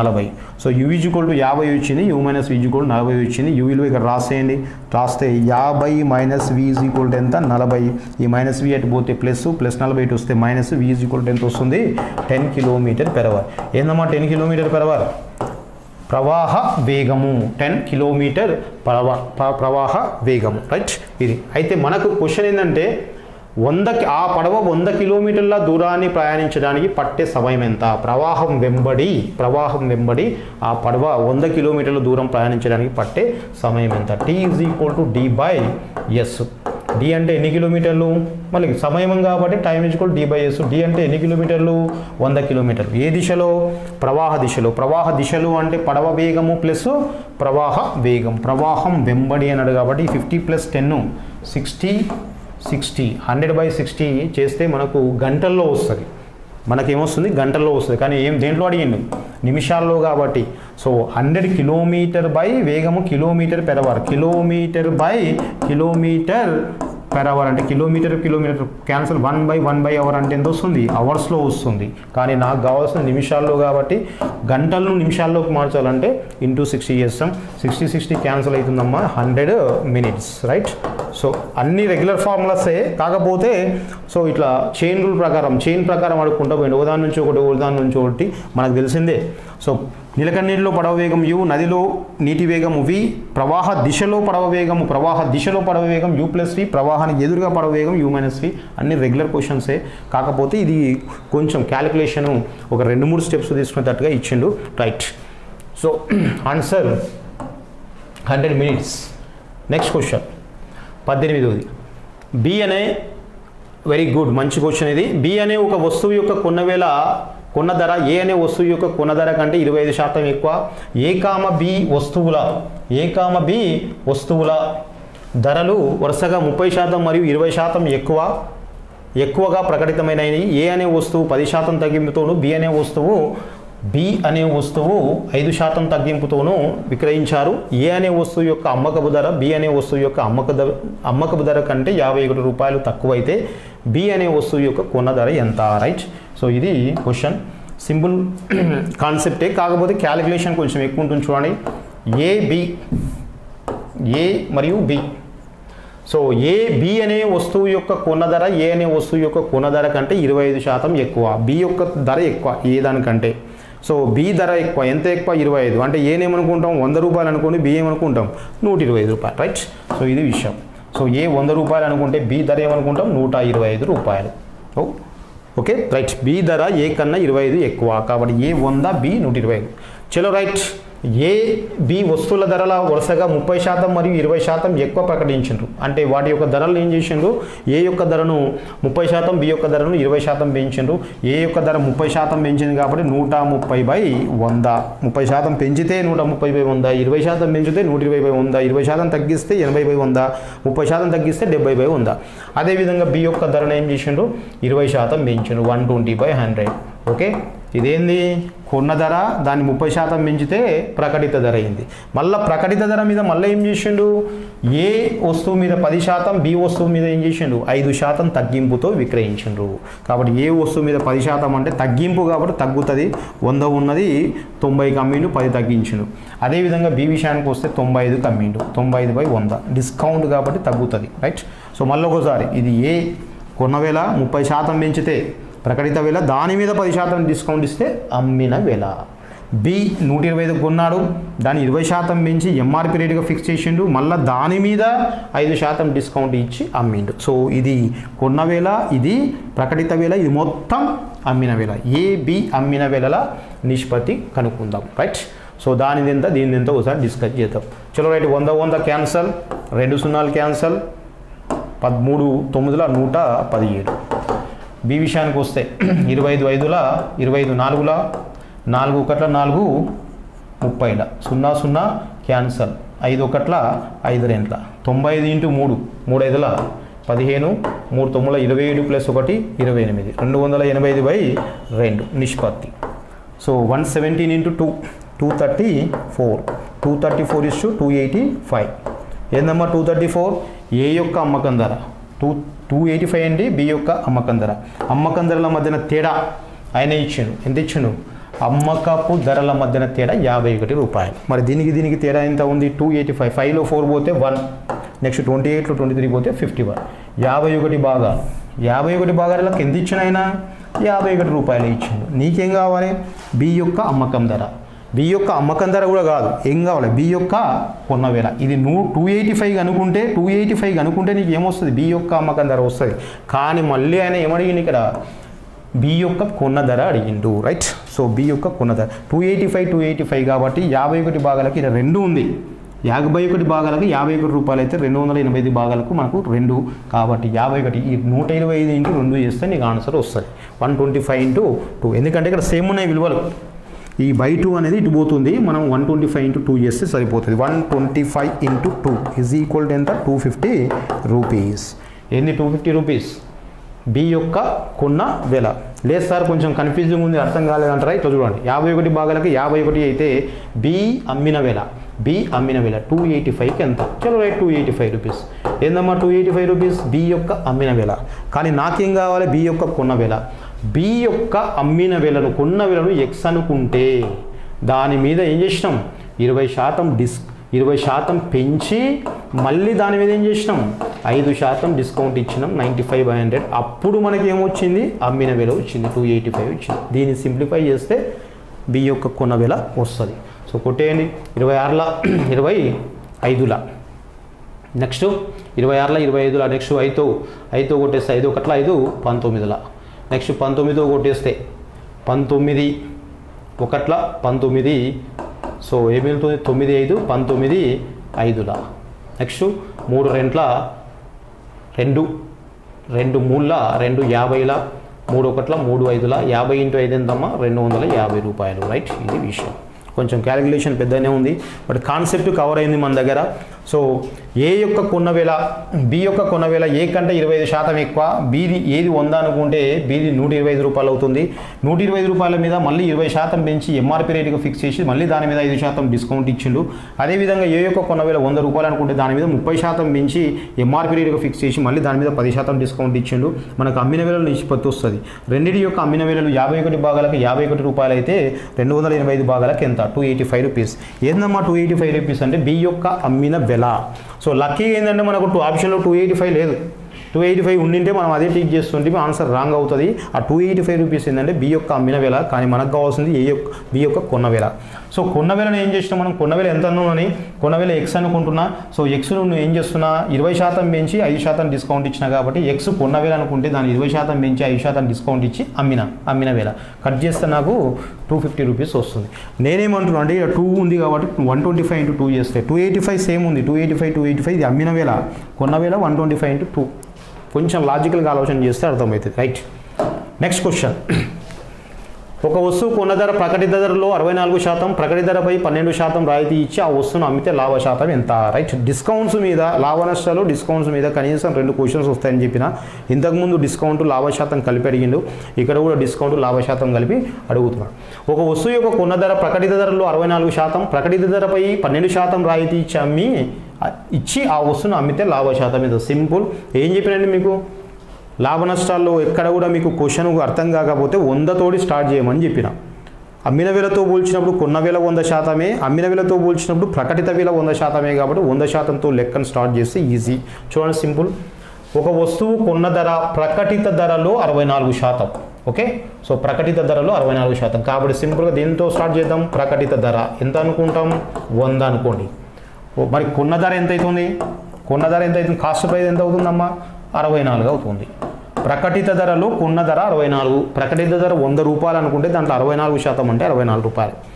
దాని తర్వాత మళ్ళీ ప్రకటిత ధర మీద ఏం చేసినాం 12% రాయితీ ఇచ్చినాం, 12% డిస్కౌంట్ ఇచ్చినాం. సో ప్రకటిత ధర మీద 12% రాయితీ, ప్రకటిత ధరలో 12 రూపాయలు పోతే ఎంత కమ్మినట్టు మనం. రైట్, అమ్మిన ధర చెప్పని 100లో 12 పోతే ఎంత 88. ఇది విషయం. ఓకే, అంటే ఫైనల్గా దాని ప్రకటిత ధర 100 రూపాయలు ఉంటే మనము దాంట్లో 64 రూపాయలకు కొన్నాము, ప్రకటిత ధరలో 12% డిస్కౌంట్ అమ్ముకున్నాం. ఎంఆర్పి రేట్ అట్లే ఉంది, ఎంఆర్పి రేట్లో ఎలాంటి మార్పు లేదు. మనం తెచ్చుకున్నప్పుడే 64% తెచ్చుకున్నాం, మళ్ళీ ఎంఆర్పి రేటు మీద 12% డిస్కౌంట్ ఇచ్చాం. ఫైనల్గా కొన్న వేల 64 రూపాయలు, అమ్ముకుంది 88. ఎంఆర్పి రేట్ ఎంతనన్నా ఉన్నని మనం ఎంత కొన్నాం ఎంత అమ్మినాం అది ముఖ్యం. సో కొన్నది అంటే 64, అమ్మింది 88. లాభమా నష్టమా అంటే సో 64 రూపాయలకు కొని 88కి అమ్ముకుంటే నీకు ఎంత లాభం 24 రూపాయలు లాభం. మరి 24 రూపాయలు లాభం. మరి నాకు కావాల్సింది ఏంది లాభ శాతం ఎంత కాబట్టి లాభ శాతాన్ని లెక్కేయండి. లాభ శాతాన్ని దేని మీద లెక్కేస్తాం కొన్న ధర మీద లెక్కేస్తాం.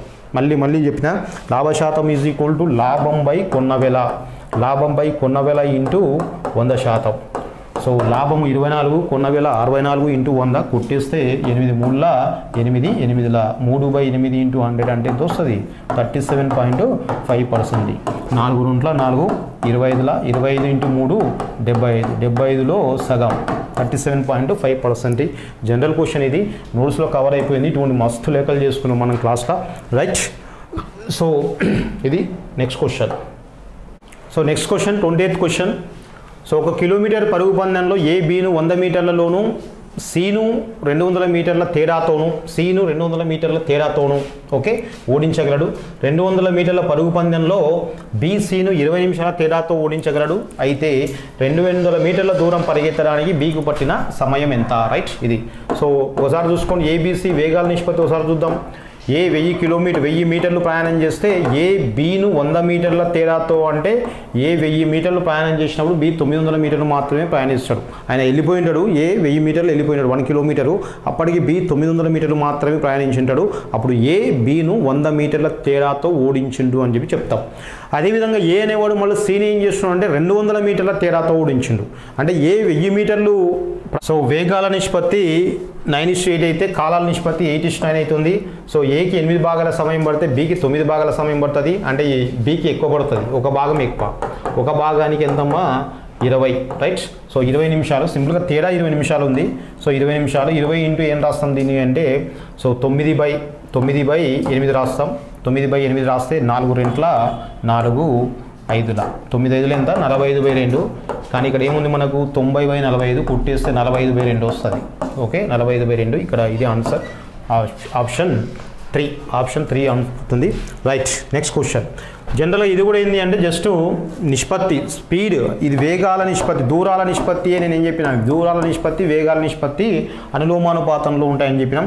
సో ఇది దూరాల నిష్పత్తి, దీన్నే మనం ఏం చేసినాం? వేగాల నిష్పత్తి.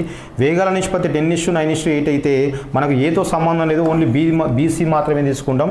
సో వేగాల నిష్పత్తి 9:8 అయితే వేగము, దూరము, వేగము, కాలము విలోమానుపాతంలో ఉంటాయి. వేగము, కాలము విలోమానుపాతంలో ఉంటాయి కాబట్టి వేగాల నిష్పత్తి 9:8 అయితే కాలాల నిష్పత్తి ఎంత అవుతుంది? 8:9 అవుతుంది. సో తేడా ఒక భాగం 20 ఇంటూ 9/8 చేస్తూ 45/2 నిమిషాలు వస్తుంది. Right. So next question. A యొక్క ప్రస్తుత వయసు బి యొక్క వయసుకు 2 రెట్లు. 15 సంవత్సరాల క్రితం ఏ వయసు బి వయసుకు 3 రెట్లు అయితే 25 సంవత్సరాల క్రితం ఏ యొక్క వయసు ఎంత? ప్రస్తుతం ఏబి వయసుల నిష్పత్తి 2:1. ఏ వయసు బి వయసుకు రెట్టింపు కాబట్టి రెండు రెట్లు అంటున్నాడు. 2:1. ఏబి వయసుల నిష్పత్తి ప్రస్తుతం 2:1. 15 సంవత్సరాల క్రితం ఏ యొక్క వయసు బి వయసుకు 3 రెట్లు అంటే 3:1. ప్రస్తుతం ఏమో 2:1, 15 సంవత్సరాల క్రితం 3:1. మరి అయితే 25 సంవత్సరాల క్రితం ఏ యొక్క వయసు ఎంత? 25 సంవత్సరాల క్రితం ఏ యొక్క వయసు ఎంత? సో ఈక్వేషన్లో రాయాలి. వయసులు ప్రాబ్లమ్స్ అనే ఏజెస్ మీద చాలా లెక్కలు డిస్కస్ చేసినాం. సో ఏ వయసు 2x 15 ఏళ్ళ క్రితం కాబట్టి -15, బి వయసు 1x అనుకుంటాం 15 ఏళ్ళ క్రితం కాబట్టి -15. ప్రస్తుతం ఏ వయసు 2x, ప్రస్తుతం బి వయసు x, 15 ఏళ్ళ క్రితం -15, 15 ఏళ్ళ క్రితం -15. అప్పుడు వారి వయసుల నిష్పత్తి ఎంత? 3/1. సో అడ్డగుణాకారం చేస్తే మనకి x విలువ వస్తుంది. 3 × x 3x -15 × 3 45 = 2x × 1 2x -15. So +2x ఇటు వస్తే -3xలో 2x పోతే ఎంతమ్మా? x -45 అటు పోతే +45లో 15 పోతే ఎంత? 30. రైట్. x విలువ ఎంత? 30. x విలువ 30. దాని తర్వాత నెక్స్ట్ మరి 25 సంవత్సరాల క్రితం ఏ వయసు ఎంత అంటున్నాడు? x విలువ 30 ఇచ్చిన తర్వాత ఏ వయసు 2 × 30 2x కాబట్టి 2 × 30 ఎంత అవుతుంది? 60 సంవత్సరాలు అవుతుంది. బి యొక్క వయసు x కాబట్టి x = ఎంత? 30 సంవత్సరాలు. సో 25 సంవత్సరాల క్రితం అన్నాడు కాబట్టి ప్రస్తుతం ఏ వయసు 60 ఏళ్ళు అయితే 25 సంవత్సరాల క్రితం ఎంత? 35. నెక్స్ట్ ప్రస్తుతం బి వయసు 30 అయితే 25 సంవత్సరాల క్రితం ఎంత? 5 ఏళ్ళు. సో ప్రస్తుతం ఏ వయసు 60 25 ఏళ్ళ క్రితం 35, ప్రస్తుతం బి వయసు 30 25 ఏళ్ళ క్రితం 5. సో మరి ఏబి వయసుల నిష్పత్తి 25 ఏళ్ళ క్రితం ఏందమ్మా అంటే సో 7:1. 7:1 ఇది. సో ప్రస్తుతం 25 సంవత్సరాల క్రితం ఏ యొక్క వయసు డాష్. సో ఏ యొక్క వయసు బి వయసుకి ఎన్ని రెట్లు ఉంది? 7 రెట్లు ఉంది కాబట్టి ఆన్సర్ బి. ప్రస్తుతం 25 సంవత్సరాల క్రితం ఏ వయసు బి వయసుకు 7 రెట్లు. So answer B. Right. Sorry, answer 1. B యొక్క వయసు 7 రెట్లు. Next question.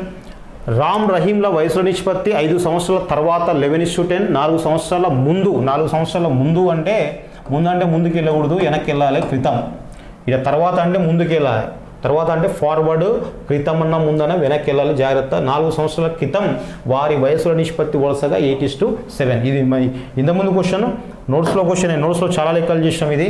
తర్వాత ఈ లెక్క కూడా ముందే చెప్పిన, ఏం చెప్పినా మనకు ప్రస్తుతాన్ని నిష్పత్తి అనేది ప్రస్తుతాన్ని తీయొచ్చు, ఫ్యూచర్ తీయొచ్చు, లేదా ప్రస్తుతాన్ని తీయొచ్చు, గతాన్ని తీయొచ్చు, లేదా ప్రస్తుతాన్ని ఫ్యూచర్ ఇచ్చినా, ప్రస్తుతాన్ని గతాన్ని ఇచ్చినా దేన్ని బేస్ చేసుకోమన్నా ప్రస్తుతాన్ని బేస్ చేసుకోమన్నా, లేదు కొన్నిసార్లు గతాన్ని తీస్తాడు, ఫ్యూచర్ తీస్తాడు. పాస్ట్ది ఫ్యూచర్ ఇచ్చినప్పుడు దేన్ని బేస్ చేసుకోమన్నా పాస్ట్ది బేస్ చేసుకోమన్నా, పాస్ట్ది గతంలోది. కాబట్టి ఇలా 5 సంవత్సరాల తర్వాత అంటే ఇది ఫ్యూచర్, 4 సంవత్సరాల క్రితము అంటే ఇది పాస్ట్, దీన్ని బేస్ చేసుకోవాలి. సో 5 సంవత్సరాలు 4 సంవత్సరాల క్రితం 8:7 ఉందమ్మా, 5 సంవత్సరాల తర్వాత 11:10 ఉంది. మరి 5 సంవత్సరాల తర్వాత 4 సంవత్సరాల క్రితము అంటే ఎన్నేళ్ళు గ్యాప్ ఉంది? 9 ఏళ్ళు గ్యాప్ ఉంది, జాగ్రత్త. రైట్. సో ఏ వయసు 8x + 9, బి వయసు 7x + 9 ఈజ్ ఈక్వల్ టు కొత్త నిష్పత్తి ఎంత? 11/10. సో ఇంటూ చేస్తే 8 × 10. ఎందుకు +9? +9 ఎందుకు? 4 సంవత్సరాల క్రితం 5 సంవత్సరాల తర్వాత. 4 + 5 9 ఏళ్ళు. సో 8x × 10 ఇట్లా ఇంటూ చేసినప్పుడు కూడా ముందే చెప్పిన, ఇంటూ చేసినప్పుడు ఏది ఎక్స్ విలువ ఏది పెద్దగా వస్తే అది ముందు తీసుకోండి. 8 × 10 80 వస్తుంది, 11 × 7 77, ఇది ముందు తీసుకోండి. 80x + 90 is equal to 77x + 99 +77 ఇటు వస్తే మైనస్ అవుతుంది. 80xలో 77 పోతే 3x, 99లో 90 పోతే 9, కొట్టేస్తే x ఈక్వల్ ఎంత? 3. రైట్. x విలువ 3. మనకు అడుగుతున్నది ఏంటి? ప్రస్తుతం వారి వయసుల నిష్పత్తి ఎంత? ఏ వయసు ఎంత? 8x. 8 × 3 8 × 24. సో బి వయసు ఎంత? 7x. బి వయసు 7x. 7 × 3 7 3 21. ఎప్పుడు ఇవి 4 సంవత్సరాల క్రితం. 4 సంవత్సరాల క్రితం కాబట్టి మనం ఏం చేయాలి? ప్రస్తుతంలోకి తేవాలంటే ఏ వయసు? 4 ఏళ్ళ క్రితం 24. మరి ప్రస్తుతం ఎంత అవుతుందమ్మా? 4 + 24 + 4 28. బి వయసు 21 ఏళ్ళు. మరి 4 ఏళ్ళ క్రితం 21 ఏళ్ళు ఉంటే ఇప్పుడు ప్రస్తుతంలోకి తేవాలంటే +4 21 + 4 25. ప్రస్తుతం ఏ వయసు? 28. ప్రస్తుతం బి వయసు 25. సో క్యాన్సల్ కుదరదు కాబట్టి 28:25. ఆన్సర్ ఎంత వస్తుంది? 3. కన్ఫ్యూజన్ అవసరం లేదు, ముందే చెప్పిన నేను. ప్రజెంట్ టు పాస్ట్ ఇచ్చిన, ప్రజెంట్ టు ఫ్యూచర్ ఇచ్చిన ప్రజెంట్ రేషియోను బేస్ చేసుకోవాలి. పాస్ట్ టు ఫ్యూచర్ ఇచ్చినప్పుడు పాస్ట్ రేషియోను బేస్ చేసుకోవాలి. 4 సంవత్సరాల క్రితం 5 సంవత్సరాల తర్వాత అంటే మొత్తం గ్యాప్ ఎంత? 9 ఏళ్ళు. పాస్ట్ రేషియోను బేస్ చేసుకుంటే ఈజీ అవుతుంది. ఇది నిష్పత్తి అనుపాతంలో చేసినాము. ప్రాబ్లమ్స్ అన్ని చేసుకున్నాం, నెంబర్ ఆఫ్ క్వశ్చన్ చెప్పుకున్నాం. ఇదేం స్పెషల్ క్వశ్చన్ కాదు. రైట్. నెక్స్ట్ క్వశ్చన్, ఇది ఇంకా జనరల్ క్వశ్చన్. ఇది 12 1/3 10 5/6 అనే భిన్నంలో మొత్తం x మరియు 7 2/3 1 4/7 అనే భిన్నంలో మొత్తం y అయితే x - y ఎంత? ఈ రెండింటి మొత్తము x, ఆ రెండింటి మొత్తం y అయితే మనకి ఏమంటున్నాడు ఆయన? x - y ఎంత అని చెప్పి అంటున్నాడు. రైట్. సో మీ ఇష్టం ఎట్లన్నా రాసుకోవచ్చు. 12 1/3 + 10 5/6 రైట్, మైనస్ ఆఫ్ ఈ రెండింటి మొత్తం 7 2/3 - 1 4/7 రైట్. ఇది ప్లస్ మైనస్ వస్తుంది. ఇక మొత్తానికి ఒకటేసారి మైనస్ రాయండి, దానికి మైనస్ రాయండి. ఇది మైనస్, ఇది మైనస్, -1 4/7 రైట్. ఇది 12 1/3 సింప్లిఫై చేస్తే ఇది అంతా ఎందుకు కానీ డైరెక్ట్ రాయండి. 12 3 36 + 1 37/3 ప్లస్ 10 6 60 + 5 65/6 -7 3 21 + 2 23/3 -11/7 రైట్. సో 3 3 సేమ్ ఉంది. సో 27లో 23 పోతే 27లో 23 పోతే 14 14/3 27లో 23 పోతే ప్లస్ ఈ దప్పాలు 65/6 -11/7. ఈ సింప్లిఫికేషన్ జనరల్ క్యాలిక్యులేషన్, దీంట్లో స్పెషాలిటీ ఏం లేదు. కాసాగి ఎంత వస్తుంది? 42. 3 6 ఉంది కాబట్టి 6లో 3 ఉంది కాబట్టి 3 పక్కకు పెట్టి 6 ఏళ్ళ 42 కాసాగు. 42ను 3తో కొట్టేస్తే 14 14 × 14 196 ప్లస్ 42ను 7తో 6తో కొట్టేస్తే 7 65 × 7 65 × 7 7 5 35 7 6 42 42 + 3 45 455 రైట్. సో మైనస్ 42ను 7తో కొట్టేస్తే 6 ఓకే. 11 × 6 66 196లో 66 పోతే 130 130 + 455/42. సో కలిపితే ఎంత వస్తుందమ్మా? 455 + 130 కలిపితే 585/42. సో దేంతో పోతుంది? 42 2తో పోతుంది, 3తో పోతుంది, 7తో పోతుంది, 2 3 6తో కూడా పోతుంది. సో 585 5 + 5 10 + 8 18 కాబట్టి అంకెల మొత్తం 18 కాబట్టి 3తో పోతుంది. 3తో కొట్టేస్తే 3 1 3 28 3 3 1 3 28 మిగిలింది. 3 9 27 3 5 15. నెక్స్ట్ మళ్ళీ 3 14లా. సో 14 14లా 196, కానీ మన దగ్గర 195 కాబట్టి 14 13లా తీసుకోండి. 14 13లో ఒకటి తక్కువ ఉంది కాబట్టి 14లో ఒకటి తక్కువ అంటే 13, 13/14, రైట్. సో 13 14 13s తర్వాత 13 మిగులుతుంది. 13 13/4 ఆన్సర్ ఆప్షన్ 2, రైట్. ఇట్లా చేయొచ్చు ఈ లెక్కను, ఇట్లా కూడా చేయొచ్చు. 12 + 10 మొత్తం పూర్ణాంకాలు పక్కకు పెట్టవచ్చు. 12 + 10 22, ఇక్కడ మైనస్ 7 + 1 7 + 1 8, 22 - 8. దాని తర్వాత +1/3 +5/6 -2/3 -4/7. సో క్రమభిన్నాలు.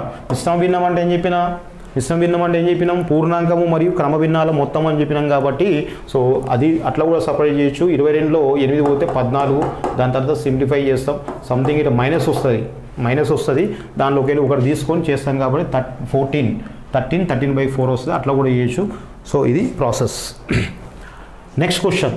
ఒక పూర్ణాంకం యొక్క వర్గంలో ఒకట్ల స్థానంలో అంకె x అయితే xకు సాధ్యపడే అన్ని విభిన్న విలువల యొక్క మొత్తం ఎంత?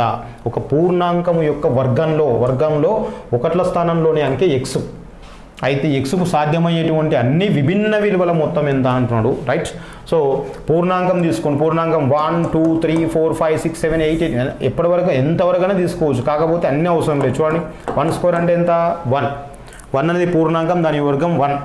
2² ఎంత 4, 3² ఎంత 9, 4² ఎంత 16, 5² ఎంత 25, నెక్స్ట్ 6² ఎంత 36. 36 అంటే ఇక్కడ అన్ని మొత్తం వర్గాలు చేసుకుంటూ పోతే అనంతంగా చేసుకోవాల్సిన అవసరం లేదు. 1 to 9 చేస్తే చాలు. తర్వాత 10 తర్వాత 11 తర్వాత 12 తర్వాత వర్గాలు చేసుకుంటూ పోతే లాస్ట్ డిజిట్ మళ్ళీ రిపీట్ అయితే పోతాయి, రైట్. సో ఆ విధంగా తీసుకుంటే 1² 1, 2² 4, 3² 9, 4² 16, 5² 25, మళ్ళీ 6² చేస్తే ఎంత వచ్చిందంటే 36. విభిన్న విలువలు ఎగ్జిస్ట్ కావాలి, ఎక్స్కు విభిన్న విలువలు రావాలి. ఆల్రెడీ 6 వచ్చింది కాబట్టి ఇది అవసరం లేదు. 7² తీసుకుంటే ఎంత అమ్మా అంటే 49, రైట్. ఆల్రెడీ 9 వచ్చింది కాబట్టి అవసరం లేదు. 8² తీసుకుంటే 64, ఆల్రెడీ 4 వచ్చింది కాబట్టి అవసరం లేదు. 9² తీసుకుంటే 81, ఆల్రెడీ 1 వచ్చింది కాబట్టి ఇది అవసరం లేదు. 10² తీసుకుంటే 100, ఇది 0, మనకు అవసరం లేదు. అంటే మనం 5 వరకు తీసుకుంటే చాలు. 6 వర్గము 7 వర్గము నువ్వు అనంతంగా తీసుకుంటూ పోయినా కానీ వచ్చేటువంటి చివరి అంకెలు, ప్రతి పూర్ణాంకం యొక్క వర్గంలోని చివరి అంకెలు మళ్ళీ ఏమొస్తాయంటే 14965, 14965 అవి తప్ప వేరే రానే రావు. మీరు ఎంత పెద్ద వర్గం తీసుకోండి, ఆ వర్గంలో వచ్చేటువంటి చివరి అంకె 1 4 9 6 5 మనకు విభిన్నం అన్నాడు కాబట్టి ఇవి తీసుకోవాలి. సో 1 + 9 10, 4 + 6 10 + 5 ఎంత 15. చివరి అంకెలు మాత్రమే, మొత్తం కాదు, రైట్. ఇది 5 + 6 11 మొత్తం 25, answer 25, answer 1, right. Next question. So simplification ఇది. సో ఘనమూలాలు వర్గమూలాలు దాని మీద ఒక సింప్లిఫికేషన్ అడిగిండు. సో మైనస్ ఉంది కాబట్టి ఇది మొత్తం √2 2197 √125 అని తీసుకుంటే √, మొత్తం కలిపితే మైనస్ ఇంటూ మైనస్ ఎంత ప్లస్ పక్కకు పెట్టేయండి. సో 2197 దేని యొక్క ఘనమమ్మ 13 యొక్క ఘనం. నెక్స్ట్ √125 దేని √125 దేని యొక్క ఘనం 5 యొక్క ఘనం. డివైడెడ్ బై సో √27 అంటే 3, √512 అంటే 8 ప్లస్ 2/3, రైట్. సో తర్వాత 13 × 5 డివైడెడ్ బై ఉన్నప్పుడు ఇంటూ రాసుకొని భిన్నాన్ని రివర్స్ చేయాలి, డివిజన్ కాబట్టి. So 8/3 plus 2/3, simple. 13 5 లేదా 8 5 40, 8 5 40 × 13, 13 నల్ల 52, 520/3 ప్లస్ 2/3. 520 ప్లస్ 2 ఎంత 522/3, రైట్. సో కొట్టేస్తే మనకు 3 1 3, 22 మిగిలింది. 22 3 ఏళ్ళ 21, సో మిగిలింది 1 2 3 4 174. So answer 1, option 1, right. So ఇది ఫస్ట్ పార్ట్. ఇది ఎక్స్ప్లెనేషన్లో ఎస్ఐ పేపర్ ఎక్స్ప్లెనేషన్లో ఫస్ట్ 25 క్వశ్చన్స్. ఎవ్రీ 25 క్వశ్చన్స్ మనం పార్ట్ 1, పార్ట్ 2, పార్ట్ 3, పార్ట్ 4గా డిస్కస్ చేద్దాం, రైట్. మిగతా వీడియోలన్నీ కూడా మీకు పార్ట్ 2, పార్ట్ 3, పార్ట్ 4గా వస్తాయి. ఇదే కాదు ఎస్ఐ మెయిన్స్, ఎస్ఐ ప్రిలిమినరీ ఎగ్జామినేషనే కాదు, జరగబోయేటువంటి తెలంగాణ స్టేట్లో కానీ ఏపీ స్టేట్లో కానీ జరగబోయేటువంటి అన్ని క్వశ్చన్స్కి arithmetics, reasoning, pure maths explanation ఇవ్వడం జరుగుతుంది. రాబోయేటువంటి కానిస్టేబుల్ ప్రిలిమ్స్కు, రాబోయేటువంటి ఎస్ఐ మెయిన్స్కు, రాబోయేటువంటి కానిస్టేబుల్ మెయిన్స్కు అన్నింటి కూడా ఎక్స్ప్లెనేషన్ పెడతాను. ఓకే, చూసి సబ్జెక్ట్ పెంచుకోండి. Right, thank you.